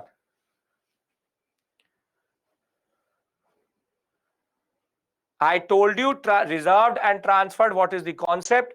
Useless subjects in one of them, good important subjects in one of them. Come on, come on. Very good, Dhanalakshmi. Very good, Dinesh. Abhishek, perfect. Lekha, great. Perfect. Good. Shalu, great. Yashika, great.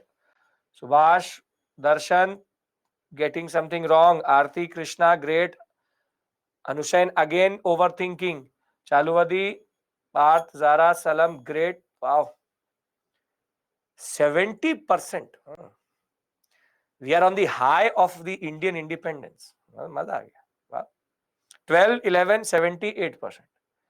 So, see, out of the 4, which is the useless part? You tell me.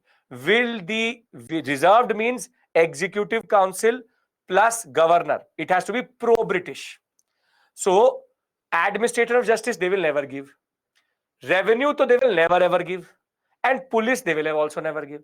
This is Panchayati Raj and this and that. Automatically come to the answer. The basic point is reserved subjects, transfer subjects are subjects which the provincial governor takes a call on. So reserved subjects basically are the ones which are executed via Governor General and Executive Council. And the transfer subjects are what is Governor General and Legislative Council. So Legislative Council, Sahil, listen to me, will have Indian element. So they will give useless things in the Indian element and good important things in the reserved one. So therefore, if you ever see useless topics, agriculture, market, and automatically through elimination it comes. This question you cannot ratify because there are multiple subjects. Here, think like a Britisher and you automatically come to local government. Local self-government means panchayat, the village administration. British doesn't care about village administration. Administration of justice means justice, land revenue, police. Today, local self-government is what? Panchayati Raj institutions, PRIs, and municipal corporations.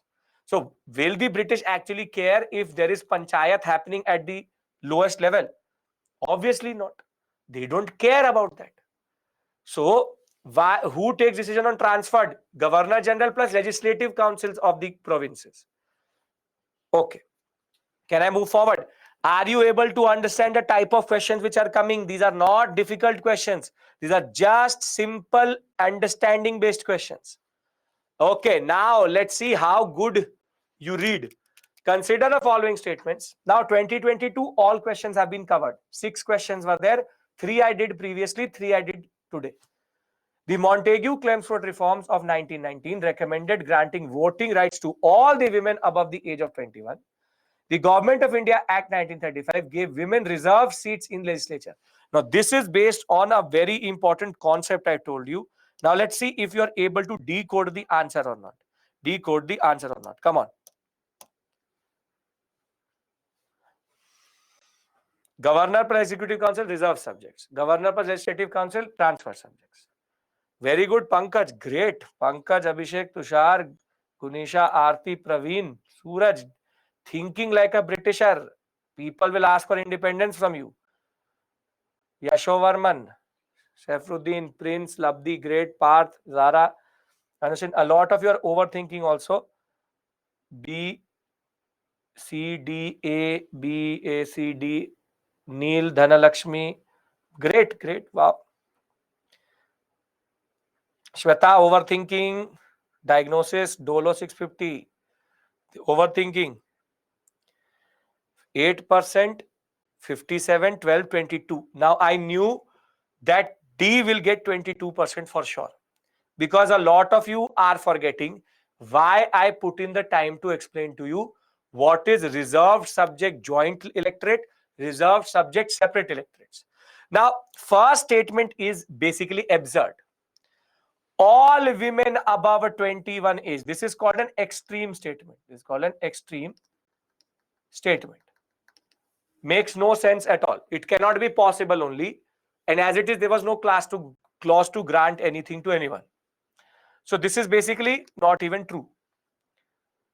Now the second one says, did Government of India Act give separate electorates to women? You tell me. It gave, yes, it gave separate electorates to women. Yes, the status clause was there, wealth clause was there. So it gave separate electorates for women. But did I tell you that India also has reserved subject today? And India has this concept of reserved subject, reserved seat, joint electorate. Reserved seat, separate electorate. So isn't the seat reserved in both? So if you are marking the statement incorrect, you are overthinking and going one step forward. Government of India gave women reserved seats. Yes. But if it said with joint electorate, then that would be a wrong statement. If it's not saying anything, then it's a generic statement. So it's okay. If it said women reserve seats with separate electorates, then it would be a correct statement. Reserve seats with joint. This is what you are looking for. This is the problem. You are looking for something which is not there. This is called overthinking. You are rejecting something based on your understanding, But I told you that you need to understand something. Sometimes you have to keep it simple. UPSC here is not asking a history question. This is a question of what is called English literature. Do you understand the wording of the question or not? This question is not difficult. It's just that it is made in such a way that you are not able to come to the solution. You go back to the slide where I taught you separate electorates. You will see I wrote on one slide, reserved has two aspects, joint and separate. But isn't the basic point that the English language here has been played with? In one statement it helps you, and in one statement it doesn't help you. Get my point? Reserved seats are there in India today. We have reserved seats. Reserved seats is the starting point of any electorate, be it separate or be it joint. Getting my point, everyone? Great. Now, the Gandhi-Irwin Pact included which of the following? 2020. Invitation to the Congress to participate in the Roundtable Conference. Withdrawal of the ordinances promulgated in the connection with civil disobedience movement.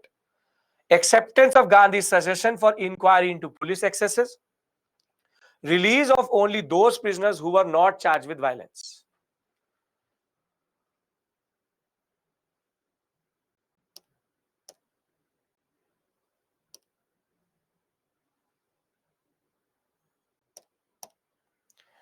Come on. Very good. Pranay, R is not an option here. Abhishek, Kartika, very good. Anusen, Yashika, Salah. No. Salam. Saifuddin, again overthinking. Suraj, overthinking. Yashovarman, again overthinking. But most of you have it. Most of you have it. Praveen, Prince, Anand, Ajay, Shruti, again overthinking. Shruti, Karanshu, overthinking. Suma, correct. Nidhi, correct. Apurva, Dhanalakshmi, good. Yes, Aanchal.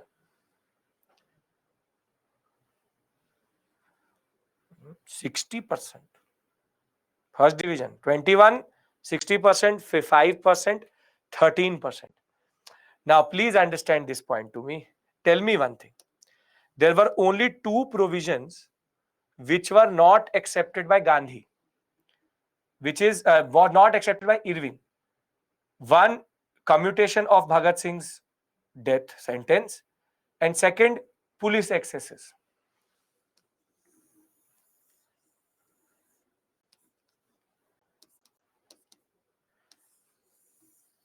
Now, there are two options left. Now, did Gandhi say he will go for roundtable conference? Yes. But weren't 80,000 people released under this clause? Only one option in which 1 and 4 is together. Now you see how UPSC is making a question. UPSC is making just a question basically based on your understanding of Gandhi-Irwin Pact. If they are giving you a descriptive question, they're giving you a statement out of the whole issue also. And this is why the beauty of this whole process is that you don't have to complicate it. Trust the material, trust what I've taught you, trust the process. If you will do that, you will not overthink. Yes, isn't this a obvious, very easy, obvious question? Modern India questions come like this only. You can easily identify if you have a basic idea of that whole topic. Okay, great.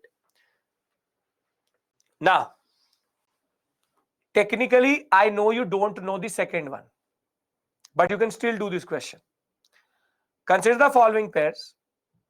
All India Anti-Untouchability League, Mahatma Gandhi. All India Kisan Sabha, Swami Shraddhanand Saraswati. Self-Respect Movement, E.V. Ramaswamy Naikar. Which of the following is correctly matched?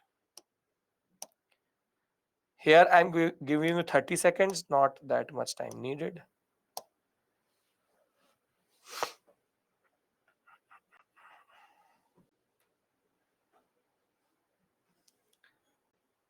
Use your look at the options and automatically the answer is going to come. Look at the options, automatically answer is going to come. We have discussed two of these previously, one in social religious reform movement and one recently, very recently in that sense. Come on. 48, 21, 12, 19. Now, self-respect movement, E.V. Ramaswamy Naikar. We'll discuss this again, temple entry movement as soon as we're back from the break. This has to be correct. 3, 3. Now there are two options, which means that 2 is correct in both. Now we need to decide if Gandhi was related to All India Anti-Untouchability League. Was he? Harijan campaign. Now basically this question is easy for one simple reason. If there was an option which just said 1 and 3, then this question would have become very difficult. But because there is no option in which 1 and 3 are not together without 2, therefore this question becomes easy. You need to understand this. Sometimes the question gives you the answer. Sometimes the question gives you the answer. And this is why it is important to be very wary of how the options are placed. This is the worst type of question which can come, which is factual match the following. But you can see here that basically you can still figure it out with base knowledge. Residual base knowledge can be used for elimination. And this is a very important takeaway you take from me today, that sometimes you don't need to know all the options. You just need to use logic. If you use logic, it will automatically come to you. Yes? Okay. Who of the following organized a march on the Tanjore coast to break the salt law in April of 1930?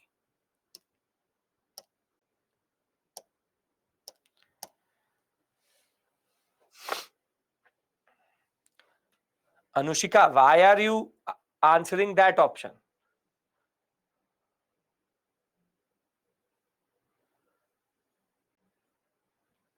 Chaluvadi, go through your understanding. Just scan through that PPT just once in your mind. Did you saw that name?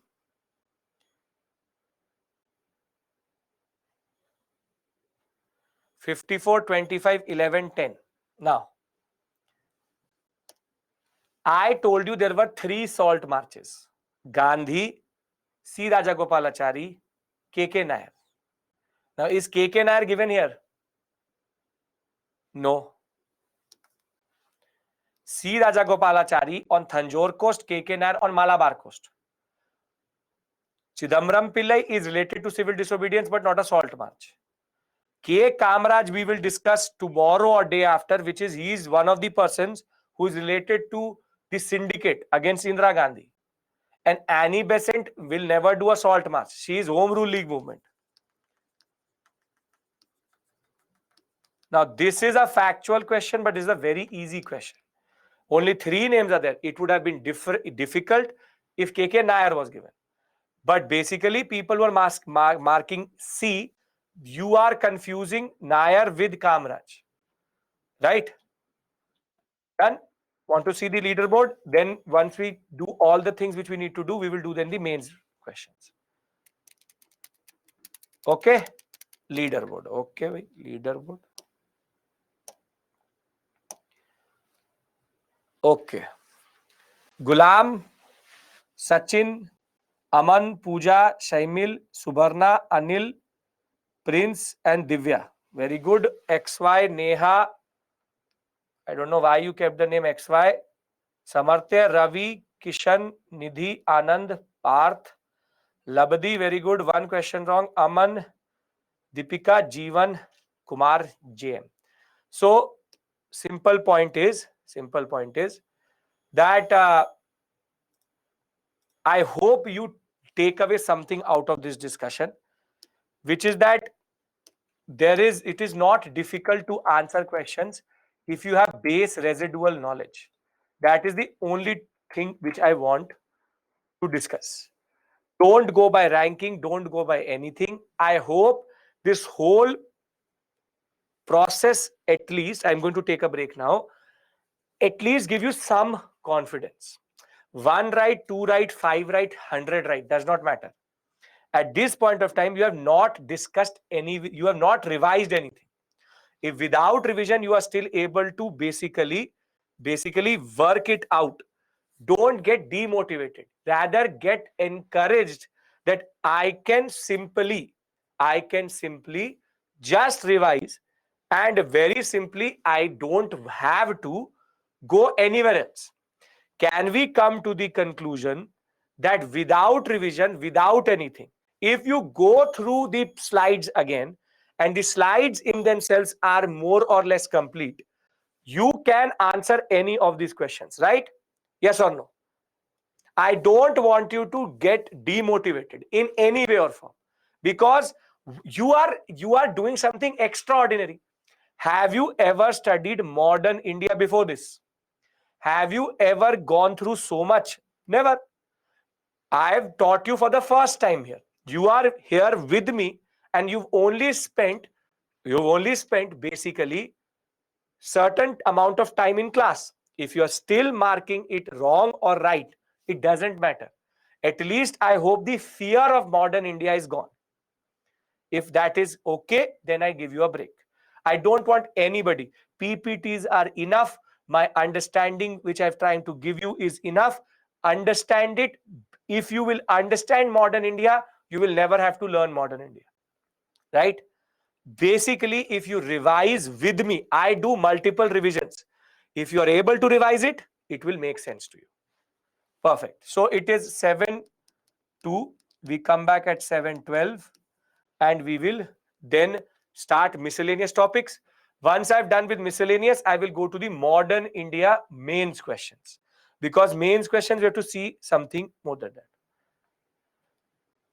Kashanka, revise once revise, and trust me, you will never ever feel. I'll discuss what is syndicate with you later, don't worry, but just revise once, and trust me, you will come to all questions. Trust me. So that is the basic point you need to do.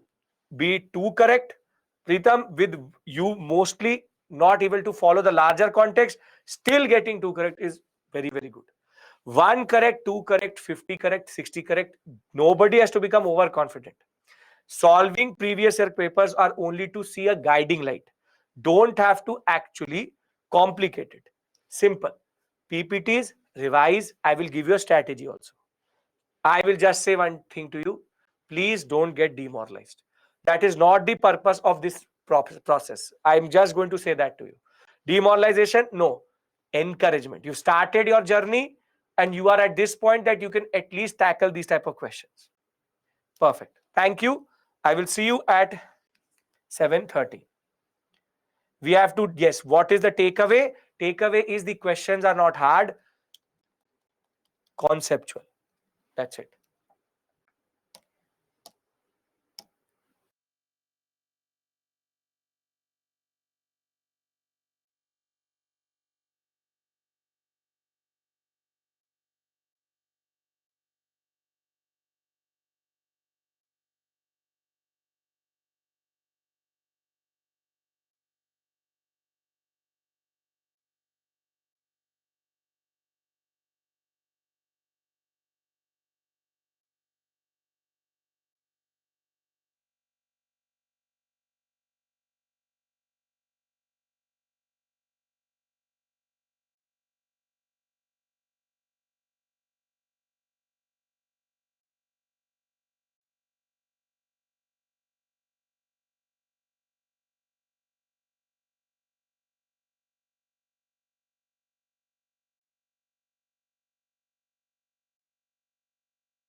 Okay, welcome back.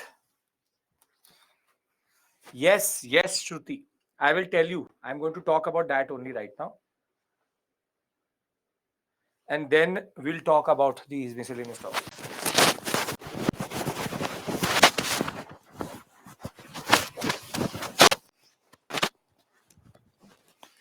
Okay. Welcome back. Bangkok Declaration, nothing, not Bangkok Declaration. Bangkok Conference, which is Raj Bihari Bose, INA and Indian Independence League coming together. Now,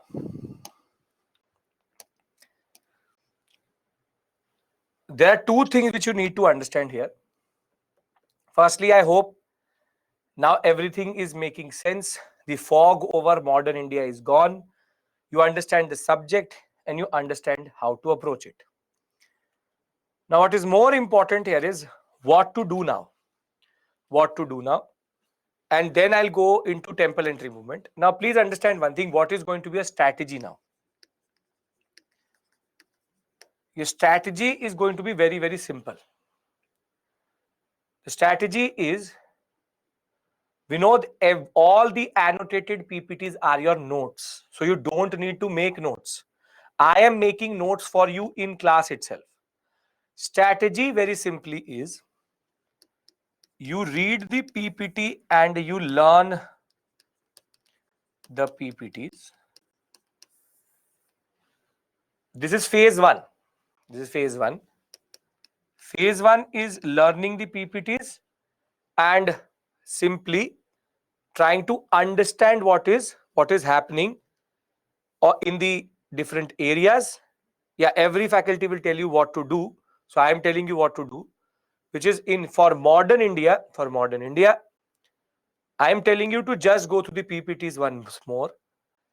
And once you're done with this phase, when you're comfortable with the PPT material, you move to the new NCRTs,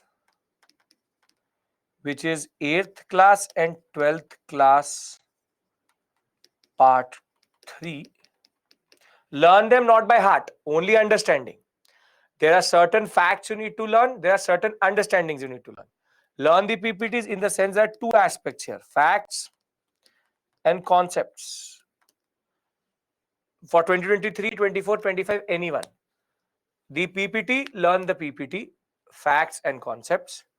This will be done whilst you are going through the PPTs. For this, I have given you something. You remember 15 minutes rule, which is that learn every day 2 to 3 names. There will be maximum 100, 200 facts which you need to remember.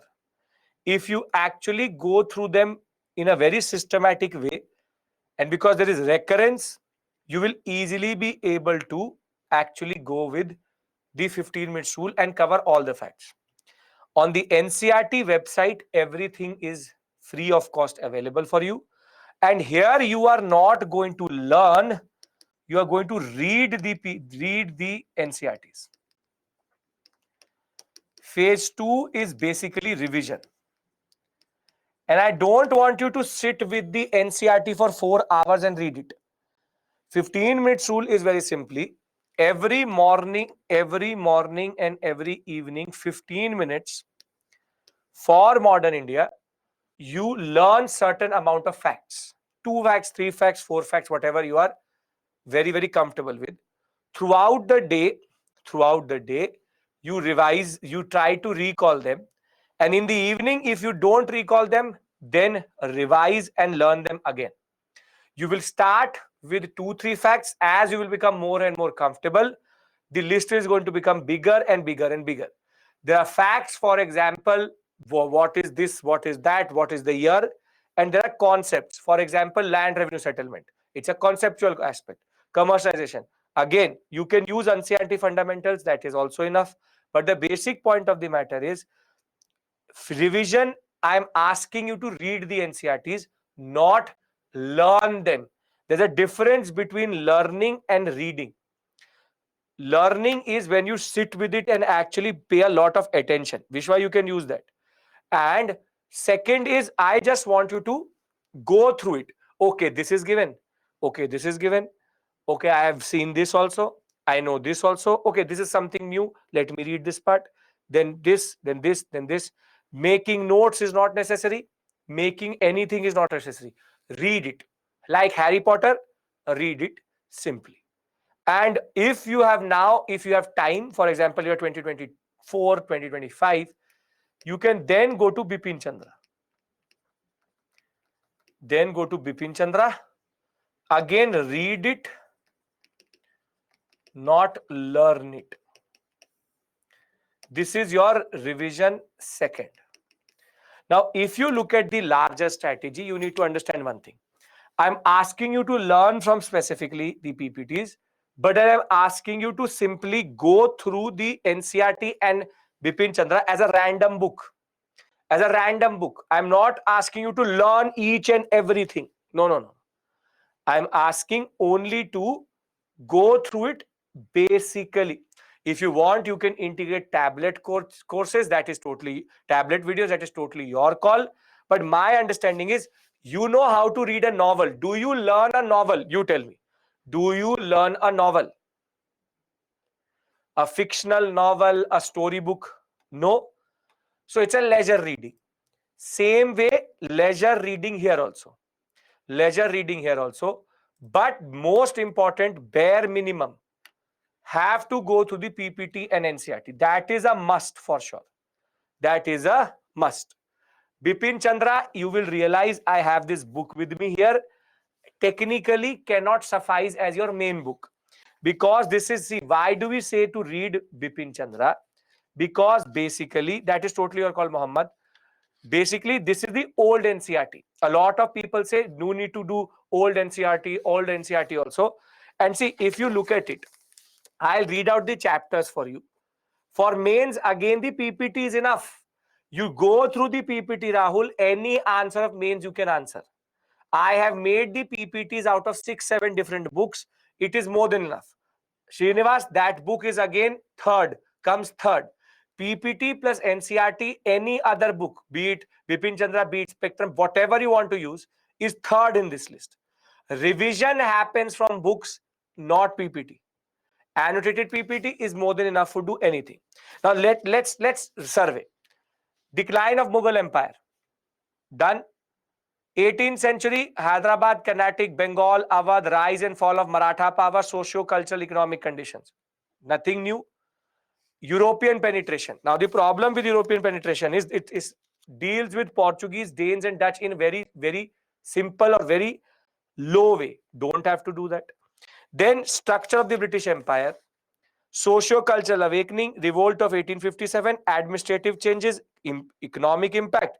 Then he has standard chapters based on years. National movement 1858 to 1905, 1905 to 1918, 1919 to 1927, 27 to 47. Now, if you will go through the chapters, the 2-3 chapters which are important for you, if you really are interested, chapter 13 and 14 you have to do irrespective if you want to. Other than that, this book does not have that much level of detail. For example, it does not even deal with the question with regards to Cripps mission. It talks about Cripps mission. It does not give you the provisions. So very simply, PPT plus NCERT plus Bipin Chandra simply have to revise 13 and 14, last 2 chapters. So my strategy is keep it simple, trust the material, all from Spectrum to Bipin Chandra to Shekhar Bandyopadhyay to Sumit Sarkar to Bipin Chandra struggle for Indian independence. I have added everything to this PPT. You will find everything here. Don't have to go anywhere. Acceptable to everybody? Again, don't have to learn Bipin Chandra, read Bipin Chandra. There are 2 story books which I'm asking you to do. You have to just revise from here. Read it and read it. 8th class NCERT and 12th class part 3. Not 8th to 12th, 8th and 12th. Am I asking anything extraordinary? Is it acceptable to everybody? I'm not asking you to go and stand on one foot and learn modern India. I'm just asking you to just trust the material. Yes? Okay. What is the difference between learning and reading? When we do in class, when I teach you in class, I make you learn something and then I read it out of the PPT. When I read it out of the PPT, do you see that I say learn this, learn this, learn this, learn this? I just say enjoy, enjoy. So you enjoy, you read NCERT, enjoy it. Bipin Chandra, enjoy it. That's it. Okay. Now, miscellaneous topics, you have to just keep it simple. That's it. Well, students complicate history quite a lot. What you need is, and I can basically vouch for that, 15 minutes in the morning, if you are going to learn 5-6 facts and try to revise them in the evening, except whenever there is even drought, flood, anything, if you are doing it in an effortless and disciplined way. Discipline is what I'm asking you, nothing more. Discipline. Whatever be the case, just do it. Okay, miscellaneous topic means these topics are scattered around, would have distorted the main timeline in that sense. Okay, simple. Okay, perfect. Now,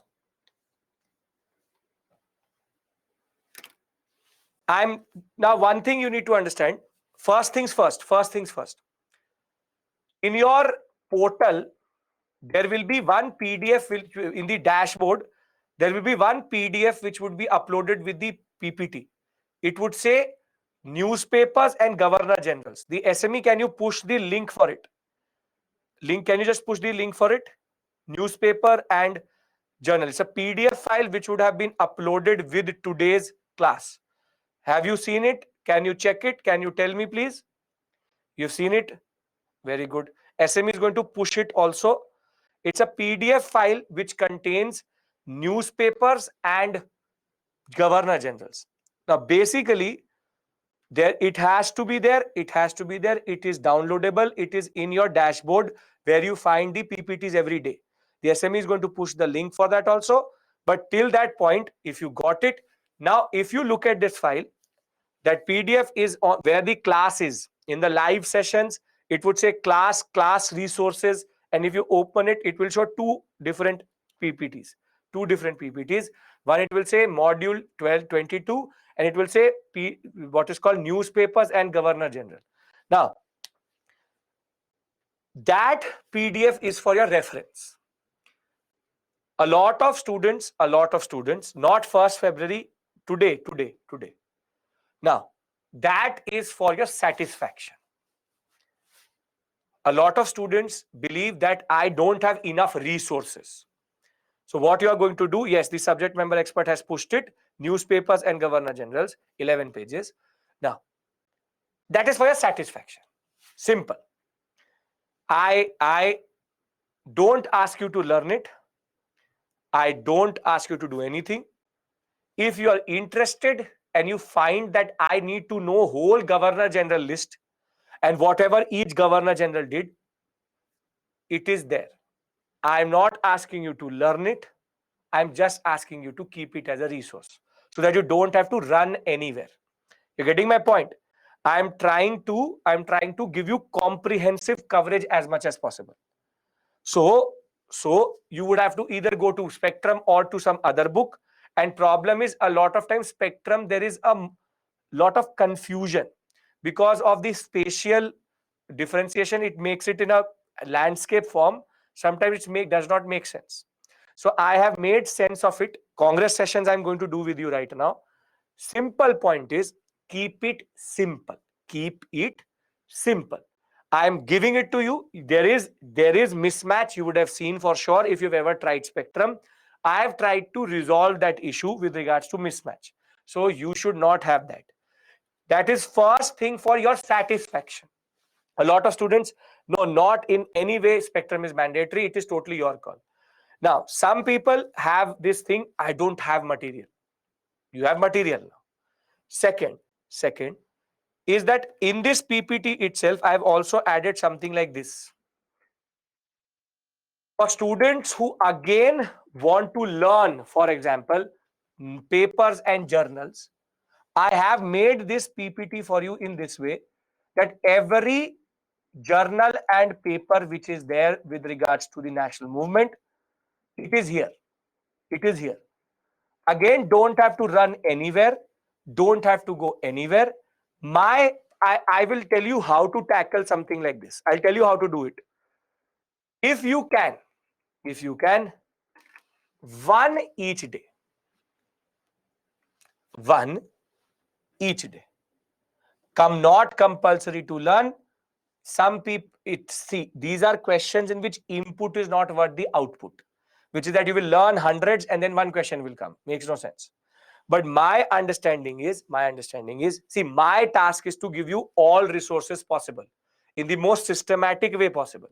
Not find this list anywhere else, not even Bipin Chandra or Spectrum or anywhere. I have collated it. It took me 6 hours to do this, but I have put that 6 hours in front of you so that you can just go through it easily. Right? You need to learn it? No. Do you need to know it? Sure. But my concept is just go through them once. Enjoy basic story. This is why I call them miscellaneous topics. Basic story should be clear with you. Can we? Why some in red? Because I've tried to highlight the ones which are important. Yes? Are you getting the purpose of this discussion? Are you getting the purpose of this discussion? I'm trying to tell you one thing, which is that you will never have to you will never have to run anywhere. If you've joined me here, everything I give you in the same capsule, don't have to go to any other book. That is why I say PPTs are enough. You can basically not even give heed to this. Just have to give a little bit of understanding to paper and founder if you want to. If you want to. So the newspapers are given in that PDF. I have also systematized it and given it to you here. So I'm trying to do two things at once. For somebody who loves lists, there. And for somebody who likes systematic data, it is here. Only annotated PPT should be enough for anything and everything. Done? We understand the purpose of this discussion. Then I go to what we need to do for today. Small topics which we have to cover. Okay. Anybody who's a 2025, 24, 2026, 27, 28, 20, 30, 32, 35, 40, you can learn 2 to 3 facts every day. And that will become such second skin to you that by the time you come to the period of giving your examination, you will become an expert and you will be able to tell me also. So the basic point of the Vashavarman, I will discuss that with you tomorrow. The simple point of the matter is notes making is not important. Understand this. I'm literally making notes for you. So why do you want to put in the effort and waste your time? I am making notes for you. I have written down everything. I've made the notes for you. Just have to go through them easily. Okay, perfect. Now, the first thing which we need to understand is Dr. Ambedkar, because we've not discussed Dr. Ambedkar specifically. And that too also we have to know, understand his contribution. Now, I hope everybody's strategy is clear. Something important, modern India, we close today. Tomorrow, we go for a different type of strategy itself. You can take a printout of annotations. You can print out anything. Everything is available to you.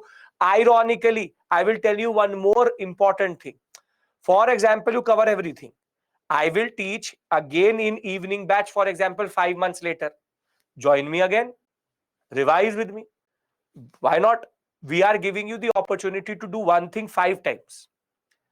So you can do it in evening, morning, weekend, whenever you like. Multiple times you can join me. There is no D-bar. There's no issue with regards to changing our batches. You can actually do it anytime and every time, whenever you want. Totally your call. Before 2023, before 2024, before 2025, anytime. Okay. Now, which batch is best to pass the examination? There is no hard and fast rule that only morning batch people will clear. No. Okay. Now, we talked about the CDM, but we also need to talk about something which was in a way.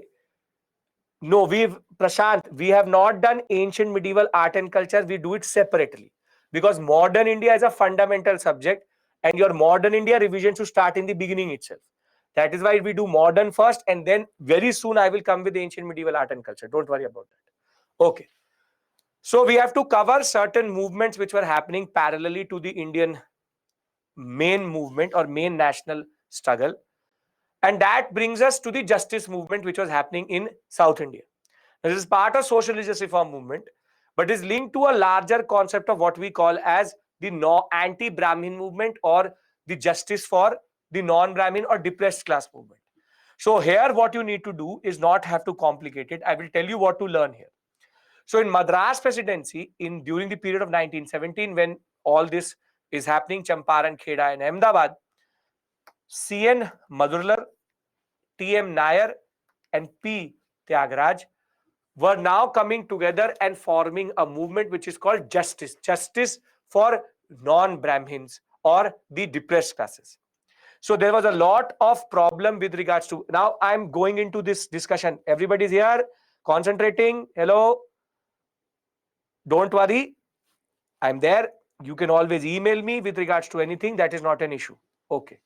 So Brahmin, non-Brahmin movement, and basically it was about caste prejudice. Basically, they did not want the Brahmin community to be the only representatives of the Madras presidency, and they demanded separate representation for lower classes in legislature. Justice movement was considered a very important process of how Periyar, in a way, was able to culminate his larger concept. Periyar Ramaswamy Iyer, E.V. Ramaswamy Iyer, he was talking about self-respect and justice, and now that fruits itself in this way. Thereafter, this movement becomes much larger by 20th century, and late 20th century, the non-Brahmin movement, which started as justice movement, becomes the self-respect movement. And you have to just remember the names: justice movement, self-respect movement. And it was about achieving backward castes, giving them equal human rights, encourage their self-respect. And it was about respecting yourself first, then going anywhere else. So very simply, this movement was about rejection of Brahmanical domination, Brahmanical religion itself. And one of the most outspoken critics, or the person who was the backbone of this movement, is Periyar or E.V. Ramaswamy Iyer. He talked about or criticized the Hindu scriptures, codes of Manu, Bhagavad Gita, Ramayana, and he also argued that lower castes and women generally have to talk about their own respect and become much more connected with their own personalities and their capabilities. Simply, he believed that the depressed classes are the real upholders of the real culture of India. Then this movement will start to become more and more pronounced in Tamil Nadu sector. It will even go as far as Malaysia and Singapore. And the basic point is, we need to find a fit to think that self-respect is not about inferior and superior, but rather we need to remove caste from India. Caste from India. So this is the larger movement. And when justice movement and the self-respect movement, it gets manifested itself in the form of the temple entry movement, which is interesting. We've already discussed Sri Narayan Guru and N.K. Asan and T.K. Madhavan.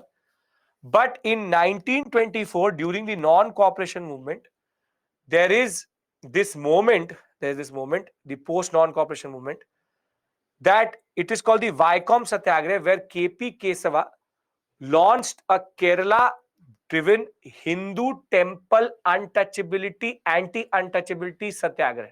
He argued that on the roads of the temple, the untouchables were not allowed to go. He said that this temple entry and the movement around the temple should be allowed. And the satyagrahas were now getting people from Punjab and Madurai also joining them. And Gandhi had actually become a part of the Vaikom Satyagraha. That is why it becomes important. Now, by 1931, civil disobedience movement had been suspended. However, temple entry movement was still on. K. Kalappan, a very important poet, Tirunambu, all lent a group of 16 volunteers to Guruvayur, a temple in that sense. And basically, the Travancore, the Maharaja of Travancore, the princely state, had to give the people the right to enter into temples after this systematic step which happened between 1924 and 31. 1938, Madras, C. Rajagopalachari also tried to introduce the concept of temple entry. Basically, untouchables were not allowed into, or the depressed classes were not allowed into temple. So this is called temple entry movement. Temple entry movement. So this was the basic part which was left because it happened with the NCM and the CDM. That is why I had done it here. Basically, remember justice movement, self-respect movement, temple entry movement. Can we remember these 3 points, everyone? Don't have to go anywhere else. Yes? Okay. Okay. No issues till this point? Can we go further?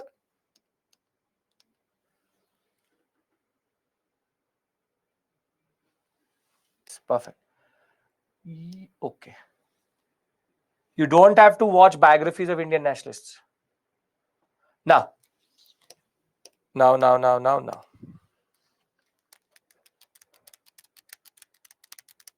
when we talk about the depressed classes, nothing is paused. Just refresh. When we talk about the depressed classes, one of the most towering leaders, whilst others were equally important, was Dr. Ambedkar. And Dr. Ambedkar was that personality who actually made sure that our Indian constitution embodied the basic point two, how social justice in India got absorbed within the constitution. How social justice in India got absorbed in the constitution. Now, the simple point of the matter is his understanding was very unique. Dr. Ambedkar believed, and as much as he asked for separate electorates, but got affected by Gandhi himself,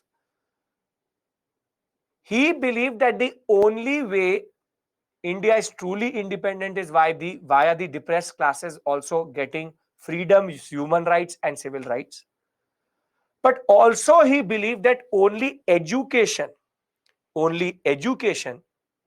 is something which can help the depressed classes go forward. So whilst he devoted his whole life for against untouchability, he believed that the progress of the nation will never be realized if untouchability is not removed and caste system is not totally removed from Indian society. And for him, basically, untouchability was like slavery within the Hindu society itself. And once untouchability is banned, then only the whole Indian society gets freedom. Freedom, emancipation means freedom. The freedom of the whole Hindu society can only be there if untouchability is totally removed.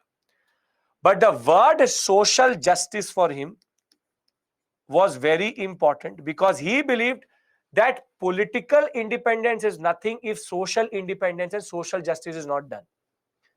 And if social justice cannot become the part of our own understanding, then it is a problem.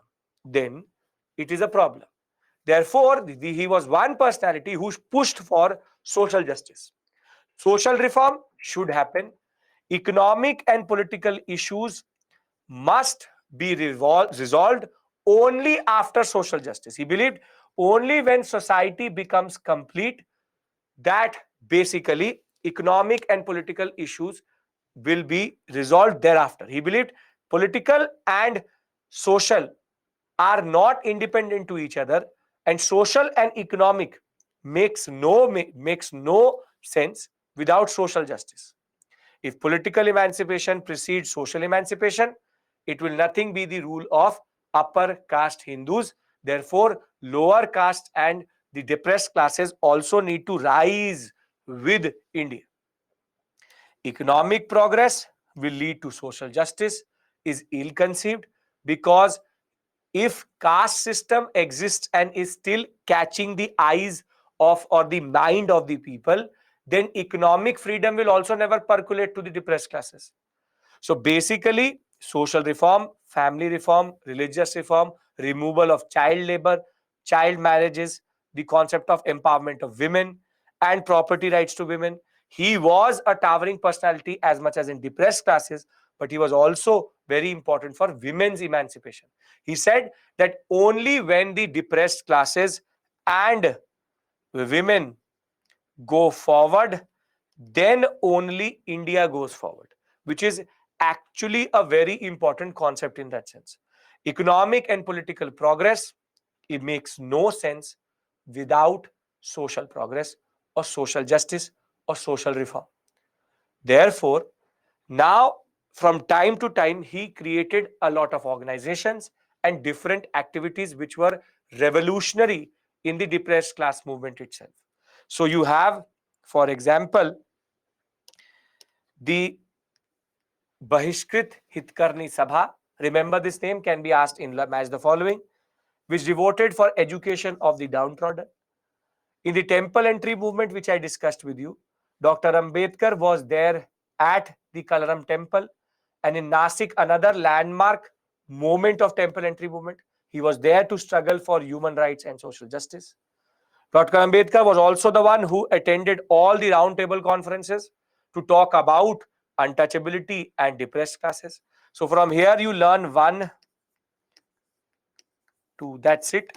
Thereafter, we already know he was part of the roundtable conferences. Thereafter, in 1932, we already know with regards to Gandhi and Dr. Ambedkar, the Pune Pact was one way forward, but wherein Baba Sahib dropped the demand for separate electorates and he went with reserved seats. It did not mean that he just stopped campaigning for depressed class movement itself. So in 1936, Baba Sahib founded what is called the Independent Labour Party. This party was going to represent the depressed class idea and understanding. During the Second World War, he called upon the Indians to join the army in large numbers so that fascism could be defeated. And he believed, like Gandhi, and this is the similarity between the two, that fascism is bad and British need to be supported. And thereafter, in October of 1956, he embraced Buddhism along with many followers. And then he wrote a book called Buddha and His Dharma. 1990, Dr. Ambedkar got the Bharat Ratna. Thereafter, 1990 April to 1991 April, it was called the Year of Social Justice. Until today, the Dr. Ambedkar Foundation works under the Government of India to help achieve the moment of social justice. And what is more important for you for the examination is that he was the one who laid the foundation for social justice in India, but he also wrote a very important texts. For example, Mook Nayak in 1920, Janta in 1930, The Annihilation of Caste, The Untouchables, and Buddha or Karl Marx. You need to remember this for sure. Very, very, very important for you in the larger context of national movement. So you just have to learn certain movements and certain important books. Dr. Ambedkar is very important for history optional, where there is a lot of questions which come from him. Here we expect a standard prelims question from his contribution and one mains question which was basically linked to the larger movement of temple entry. And I will show it to you. Simple point of the matter is Dr. Ambedkar revolutionized the idea of depressed class because nobody was talking about social justice. Justice was always about political or economic. He talked about social. Clear, everybody? We've already done Jyotiba Phule, we've already done Savitribai Phule, we've already done all of that. Dr. Ambedkar I did in the end because you understand him better here. Is this clear? Can I move forward? Yes? Great. Now, the civil services committees. Now, what happens in the examination is there are certain number of committees which come. I've already done famine commissions with you. I've already done education commissions with you.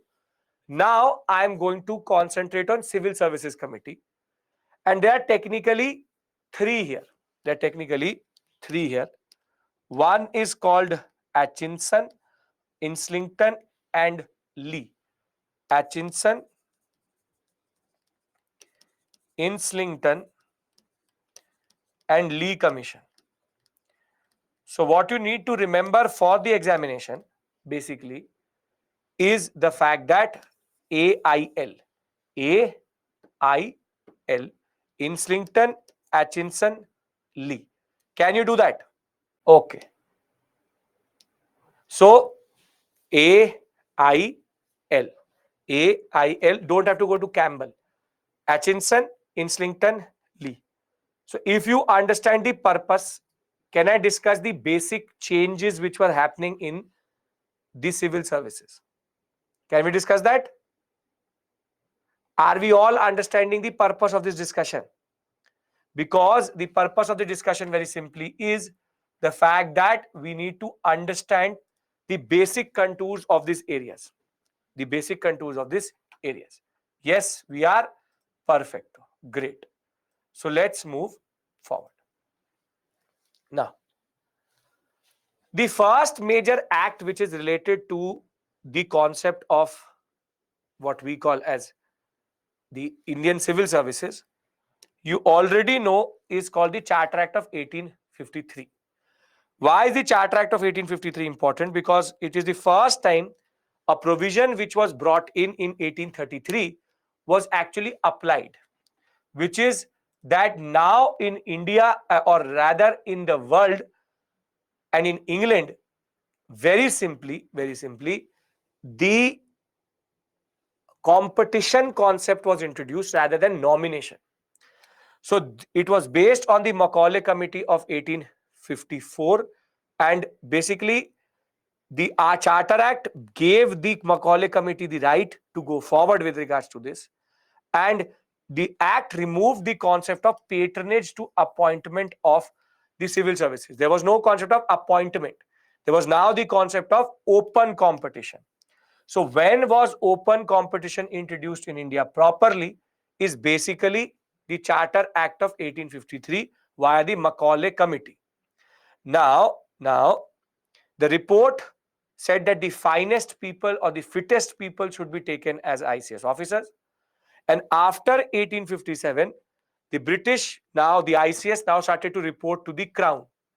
And simply an Indian civil services with open competition was now also open to Indians. But the problem is, if you have to go to or give this examination, you would have to go to England. And this is why the Lee Commission and the Islington Commission is important. So, the 1861 Indian Civil Services Act was extremely important because it played with the age which was allowed for Indians to give this examination.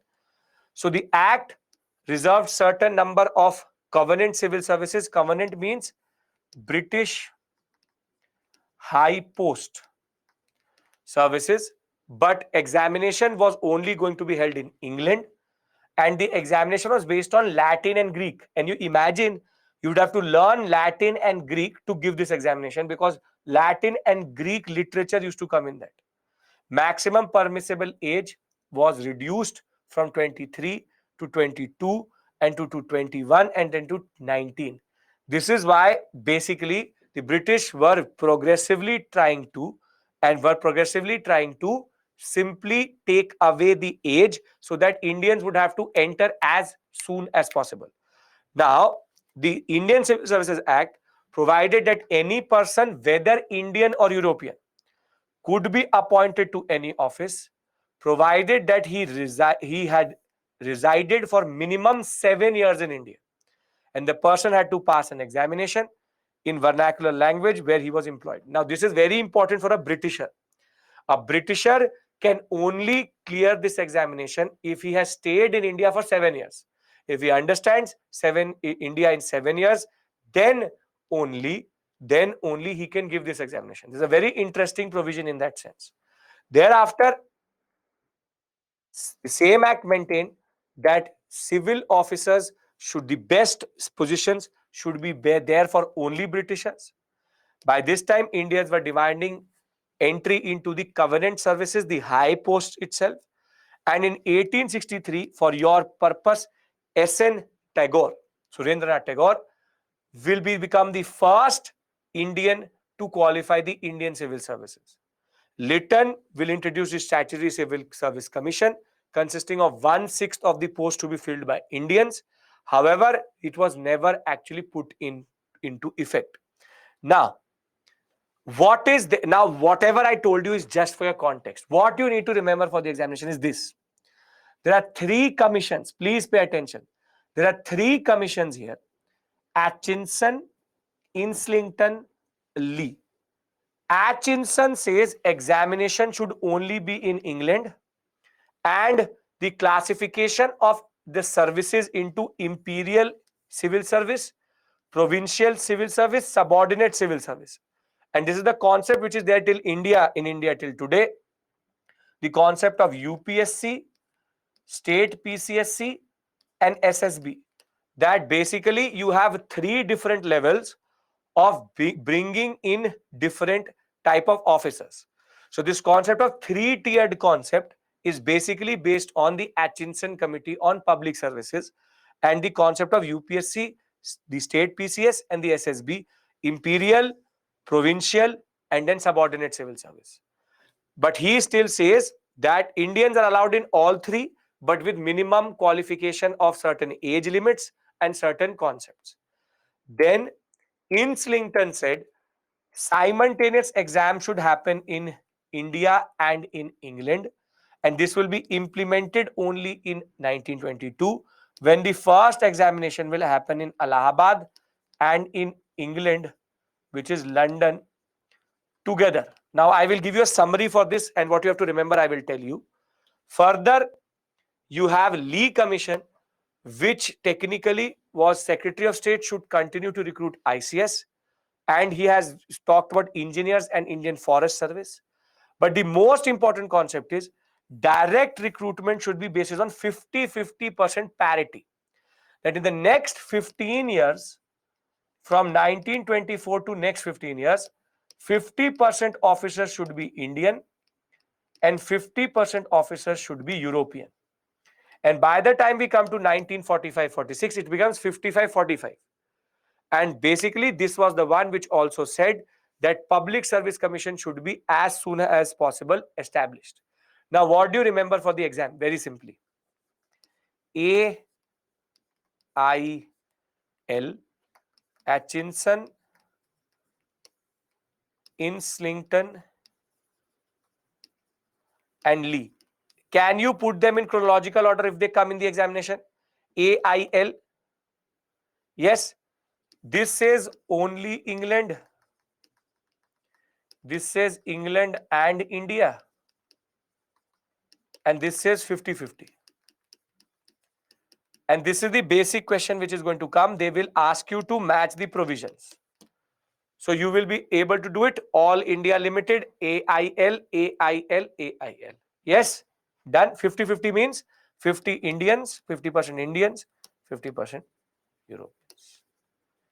As I said, don't get caught up anywhere else. All that is for your reference. Enjoy it. But AIL and SLM, if you remember, for feminine commissions. Okay, great. Now, see, this press area, can you give a question on education? I'll give a question together, mix them up. Now, when we talk about Indian press, now here again, technically the Portuguese were the first to introduce any form of press in India. However, what I want you to do here is understand something. There are multiple acts here. Multiple. I'm not joking. Literally multiple acts. Literally. And what is going to happen is when I'm going to discuss them with you, your brain is going to start to overheat. 3 classes for post-independence starts tomorrow, which is that multiple acts. Now, the only type of question which UPSC can ask you is basically to put them in chronological order, because obviously they're not asking you what is the provision of the Indian Press Act 1910, this, that, right?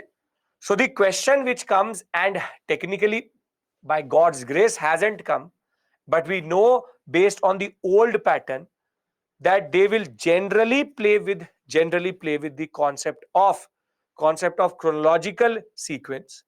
So what I want to do here right now is, first I want to make an acronym with you, so that we can first just basically make an acronym which you can learn, or something, a trick which we can work out. Once that trick is done, then we can enjoy the details in that sense. Can we do that? I want to brainstorm with you so that we can ourselves make a basic acronym, and through that we will learn this area. Whatever happens thereafter is just understanding this basic concept. Now, the first law is called the Censorship of Press Act 1799. Now, I am going to put in the first word, censorship licensing. Now, you see, censorship licensing, and you will very quickly realize why I am telling you that this area is not that type of area. Censorship licensing, Press Act of 1853. So, censorship licensing, Press Act.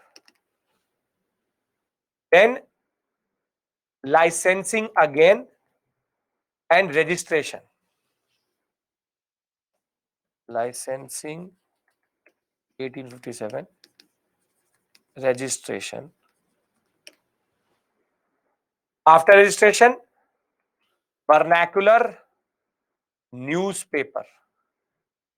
Vernacular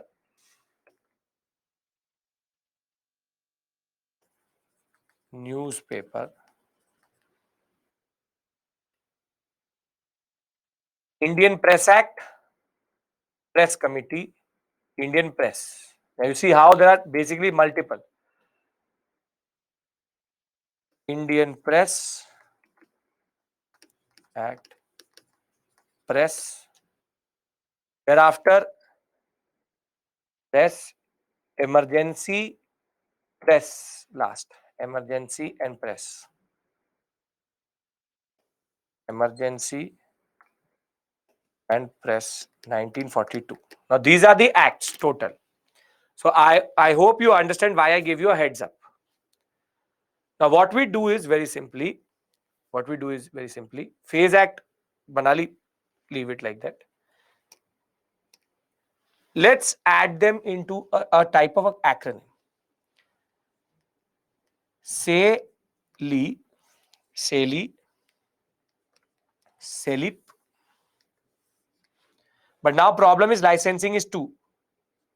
So L57, Railway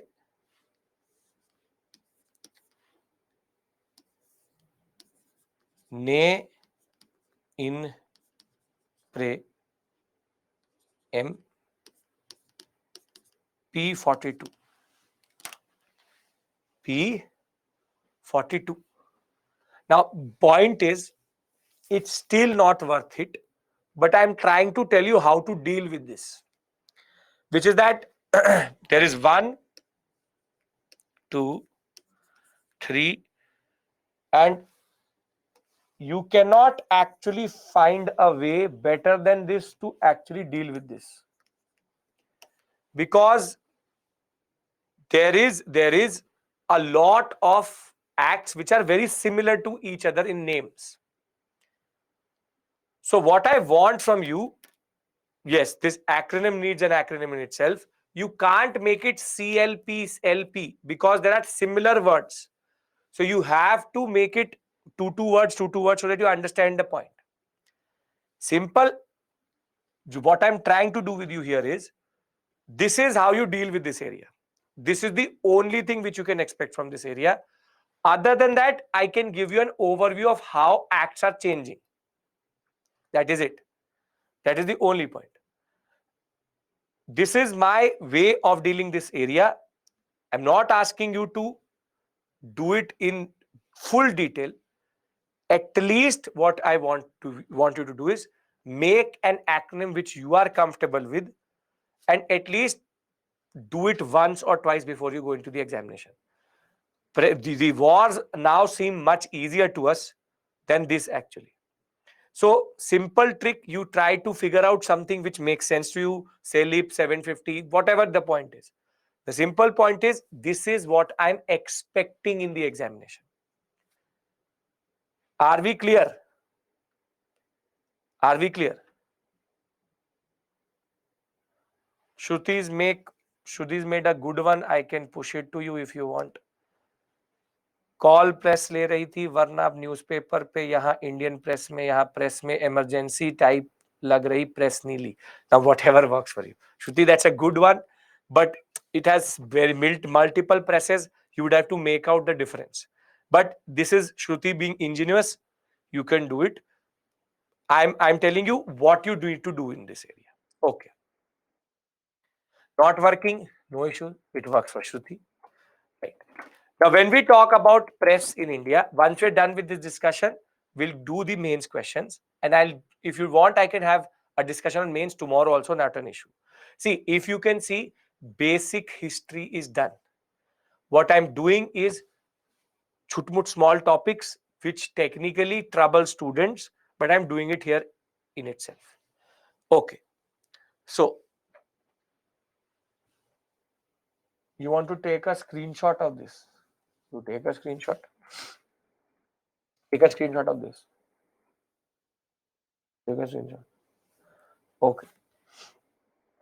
Now, the first printing press in India came by the Portuguese. 1557, first missionary started to now write the first book, which is technically the Bible, which they translated.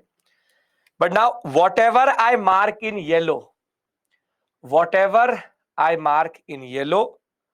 only remember that. So I'm not going to actually touch the sheet if it does not need to go in your mind. Can we agree to that?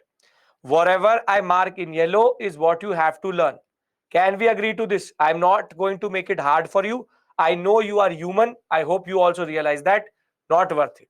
Now, first, James August Hickey, Bengal Gazette was the first newspaper which ever emerged in India. He's called the father of the Indian press. It's called Hickey's Gazette sometime. But basically, he was later prosecuted and this paper was closed because he attacked Warren Hastings and the Chief Justice of the Supreme Court, E. Impey, quite a lot. And that is why Hickey was later deported from India and this press was closed. But it is something which you need to know. First newspaper weekly means comes once a week, in is Bengal Gazette. Okay.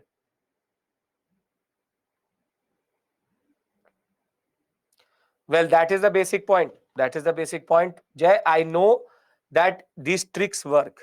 That will help you. Don't have to worry. In that sense. Okay. Now, 1792, Bombay Courier and Bombay Gazette were merged to create Bombay Herald. Sayyid ul Akhbar was a weekly Urdu newspaper which was published. Delhi Akhbar was also there. Hindu Patriot was started by Harish Chandra Mukherjee. Indian Mirror was started, editor Devendranath Tagore, followed by Kesab Chandra Sen, Narendra Sen. Now, have I actually put any yellow on this page? No. It means that you just enjoy. Don't have to complicate it. There is a lot of detail which is going to come. Bombay Times, Bombay Standard, Bombay Courier, Telegraph all merged into today what is called Times of India. Established by Carey, Ward and Marshman in 1818. 1819, Statesman and Friend emerged in India as the Indian Statesman, which is today called also Statesman. Now the UPSC. Now because this is UPSC aspirants standard staple, the Hindu was started in Madras by G. Subramaniam Iyer as a weekly.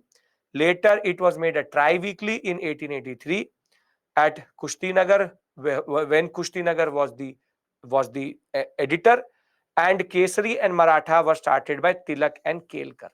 Can you remember these 2 points? Not first. Pritam, understand one thing. First, learn everything which matters. All this I do it in the end for a very specific reason, because if you don't learn it, you will not be at a disadvantage. What I've given to you till this slide is all important. All of this is for enjoyment. That's it. Now come the acts. Now come the acts.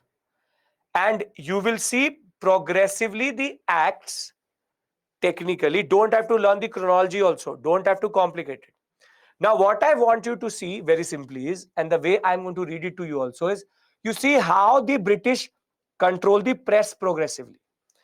So in 1799, the first act came, which is Lord Wellesley. Every newspaper should print the name of printer, editor, proprietor. Printing material should be submitted to the secretary of the government before, so it is technically pre-censorship. 1807, it was extended to all magazines, pamphlet, journals, and relaxation only came under Hastings. Again, don't have to learn it, only the word censorship. Then, in 1823, acting Governor General of Bengal, Licensing Regulation Act, L, licensing. Every publisher should get license from government. Defaulter will pay 400 rupees, very big amount. The press would be seized by the government. Magistrates were authorized to seal unlicensed presses. Governor General has right to cancel the license or call for fresh application.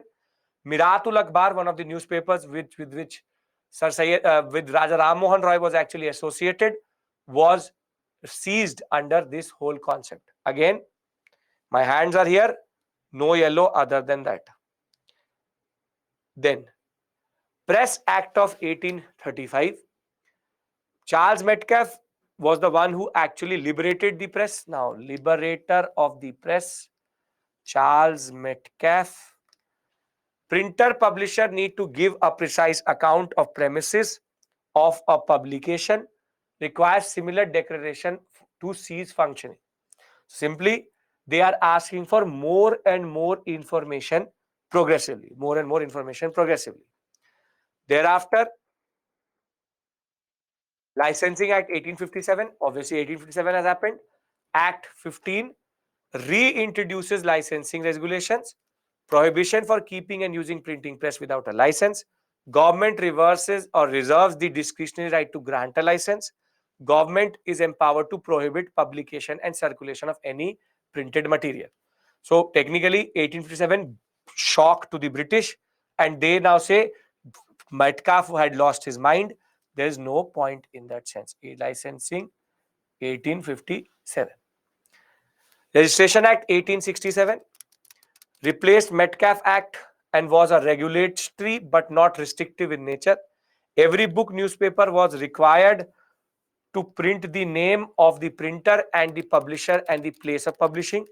A copy should be submitted to the government within 1 month of publication of that book.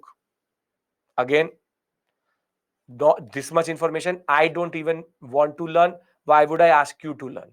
Now, phase between 1868 to 1919, the rise of the Indian press, and basically how Indian press was now becoming more and more critical of the British. Therefore, too many manifestations. Colonial Raj and the Company Raj will try to stifle press, and on the other hand, criticism and opposition will emerge after 1868. Obviously, early nationalistic bodies and now proper criticism. Jallianwala Bagh massacre closes this stage with basically press divided sharply on what to call as crime, what to call as outrage. But simple point of the matter is proper criticism is happening all across. Now the British don't like how the press is emerging. Thereafter, the worst act of all, worst act, which is called the Vernacular Press Act, Lord Lytton. It any press, technically vernacular presses were criticizing the British. So now the British came down on the vernacular press quite a lot. Magistrate could authorize to ask any publisher or newspaper to give assurance to not publish anything threatening to public peace and security. Fixed amount to be paid as security guarantee. Magistrate decision was final. No exemption for any vernacular press. This law was applicable. This law was not applicable to Indian press. And Ripon, who is considered a little bit better as a viceroy, basically took away or repealed this act. Everybody is following me till this point. I hope you're not finding this futile. It's not futile. Just see how the British are progressively simply creating control over the press. Thereafter, Som Prakash stopped by this act. S.N. Banerjee became the first Indian journalist to be imprisoned. The Bengali S. Banerjee had criticized a Calcutta judge. Bal Gangadhar Tilak will also get actually arrested under this concept of the Vernacular Press Act very soon. Thereafter, the Newspaper Incitement of Offences Act. If any newspaper found enticing offences, crimes or murders or any act of violence, this act will put end to existing license. Now tell me one thing. Why in 1908 they are talking about violence?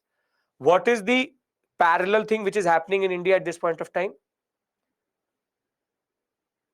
Yes, first Swadeshi and then revolutionary activities. Because revolutionary activities are happening, they are technically trying to say nobody is going to glorify the revolutionaries. So district magistrate can actually confiscate the printing press. 15 days will be given to go to court. The police is empowered to attach printing press as a warrant. And Yugantar, Sandhya and Bande Matram. These three will technically stop under this whole concept. Under this whole concept. Thereafter, Indian Press Act 1910. It now empowered the magistrate to require a deposit for the keepers of the Indian press, publishers of newspaper. Local government could ask as much as 500 to 2000, very big amount.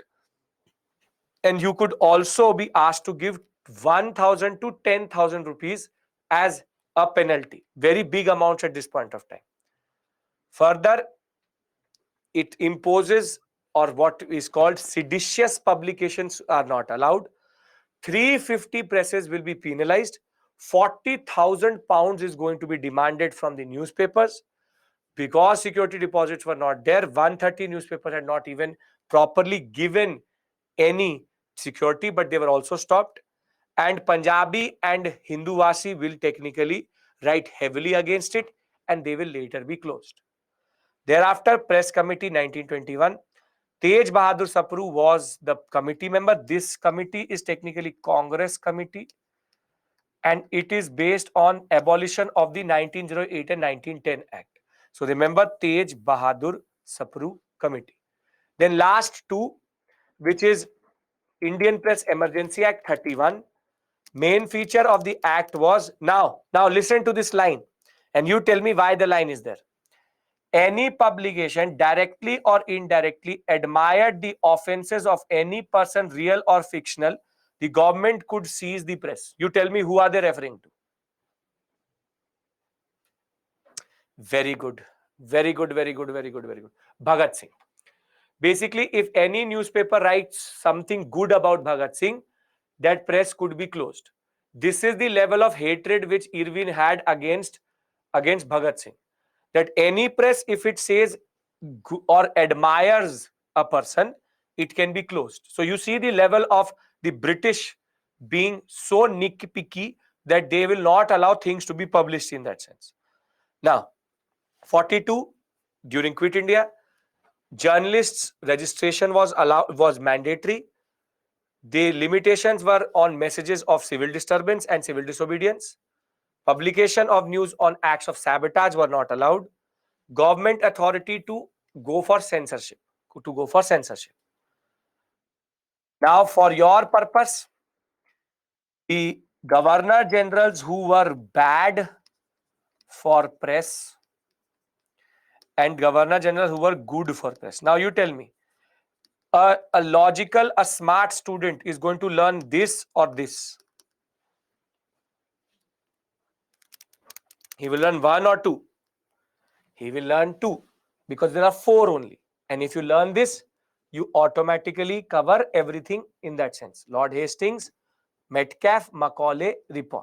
There are only four. Don't learn the bad ones because bad ones is a bigger list. Rather, only learn the good ones.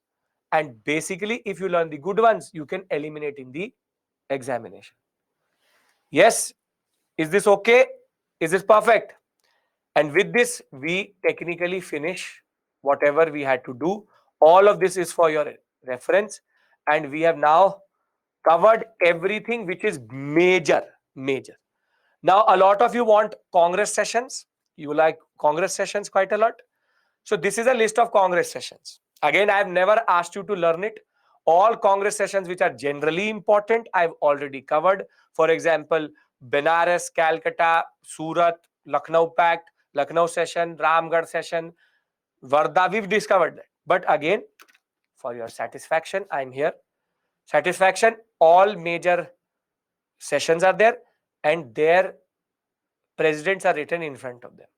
Now, do you need to learn it? But do you want it? So it is there. Never have to learn this. Don't have to learn each and every. Do not learn. Do not learn, but for the curious ones, it is there.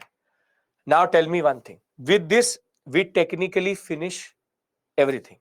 With this, we technically finish everything.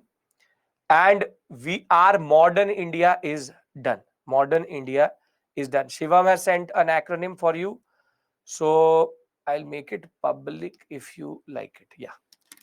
Now, tell me one thing. Before I technically don't want to clutter. I can do mains previous year questions tomorrow. First thing also. First thing I need to understand with you is before I do anything. Is this making sense? Did modern India make sense to you? Because tomorrow we do previous year questions and then we pivot towards post-independence. Post-independence has a totally different purpose in that sense. But what is my biggest request to you is simple. We've discussed this. I have to discuss only 5-6 questions with you. Please understand this. My biggest request, I will not continue. I know it has become heavy. I told you press is going to do that to you. Now, please listen to me. First and foremost, don't be scared of history now. I hope that much fear I've removed from you. Second, it is not, I hope you've realized one more thing, is history is not about dates, it's not about facts, it is about concepts. There is much more to this whole story than actually just learning dates. I have tried to give you tricks as much as possible. Prelims is not based on facts, but prelims is actually becoming more and more conceptual. And my biggest request to you is going to be simply do the PPT. And if you follow the 15 minutes rule, you will be able to easily cover everything. Easily cover everything. You have a lot of time. Most of you are 2024 with 365 days there. You can easily make a set plan. History is like a pizza. Never ever simply try to shove the pizza down together. Systematically divide it into pieces and you will be able to understand. I'll tell you 15 minutes rule itself. The simple point is that 15 minutes in the morning and evening, learn certain facts. You will conquer all facts within 1 to 2 months. That is for sure. So now my biggest point is don't overthink. Don't with you. This is not my last class with you. I will see you tomorrow. And on Saturday, we have an extra class. The SME is going to push a text to you. Saturday is our extra class because if you remember first class, there was a glitch for which we lost close to 45-50 minutes. So on Saturday, 7 to 10:30 a.m., I will see you. Tomorrow, we start with previous year questions and which is mains. And we will do post-independence. post independence on Saturday, and on Monday you will get independence from me with regards to the last class of this whole set. 3 modules for post independence. I will tell you what is the purpose itself, but I hope everything made sense. Thank you so much. I will see you tomorrow, but I hope modern India is clear, because as a teacher, it technically is very important to know that when I'm technically teaching you something, conceptual clarity should be there. And if conceptual clarity is there, facts are secondary here. I gave you a trick for all the wars. You saw that technically don't even need to learn the dates. You technically don't even need to learn the dates of basic things. Master timeline, make it 2-3 times, try to practice it, and you will conquer it. So thank you. I leave you 5 minutes early for the webinar. If you don't have a question, thank you. Take care. I will see you for the third last time tomorrow, then on Saturday, then last time on Monday. Modern India is over. Whatever I have done with press, understand something. It's not worth the effort to do all of this for one question. Whatever I've done is just make the acronym and keep it with you. What matters are much more bigger conceptual understanding. So thank you. Take care. Bye bye. Have a very good day tomorrow, and we will start post independence from tomorrow. Don't be ever be feared of any of this. And if you have a question, anything you want to ask me, just abhishek.mishra19@byju's.com. Even when I'm not teaching you, you can any logistical issue, any issue with regards to technical. 19 is there. 19 because Abhishek is very common name, so I'm the 19th Abhishek within Byju's. So don't worry about that. Simple point of the matter is, don't get demoralized. Don't get demoralized because of the previous year questions. I know one revision and you will get 100 out of 100. Thank you. Take care. Bye bye. Any question, any issue, any optional you want to ask a question about, even history optional, you email me. We'll figure it out over email. Polity, geography, anything, I will forward it to the team. They will call you and they will figure it out. Previously, you had a fear. Now it's gone. Perfect. Thank you. Thank you. And thank you. Means a lot. Thank you. Take care. If you don't have a question, you can go. Thank you. Bye-bye. Well, Shweta, why not?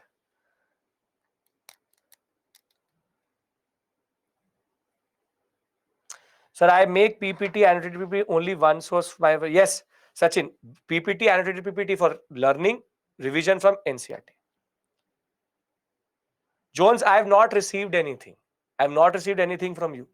Can you please send it again? Sometimes what happens is I get hundreds of emails every day. Got either in somewhere which I don't know, but can you send it again, please? I reply within 48 hours for sure. 2 days for sure.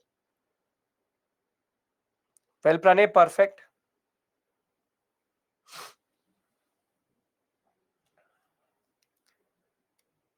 Thank you. Thank you. Thank you. Take care. Kritika, why only 15 minutes class tomorrow? We'll have all 3 hour 15 minutes. Whatever we have class, I will do 10-15 minutes in the beginning. We'll discuss previous year questions, then we pivot. Well, Jyoti, nothing better. I believe history is one of the most interesting subjects if you can develop an interest, because it tells you who you are, why you are, and what it is. So I hope that I'm able to do in that sense.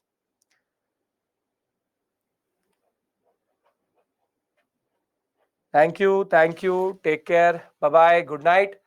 Good night. Good night. Good night. Take care. Please take care.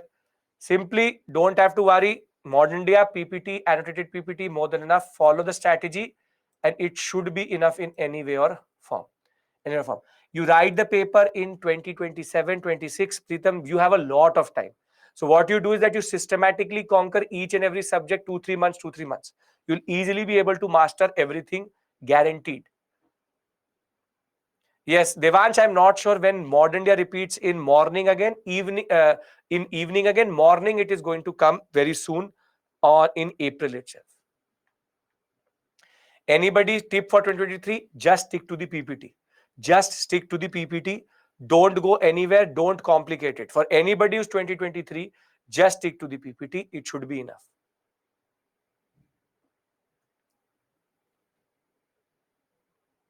Important chapter in Bipin Chandra, 13 and 14, last two.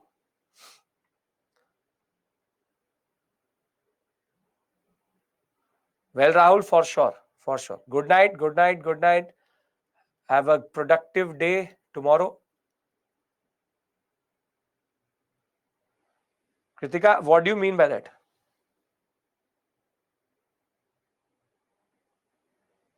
Well, Amy, thank you so much for that. It means a lot that at least now you have conceptual clarity.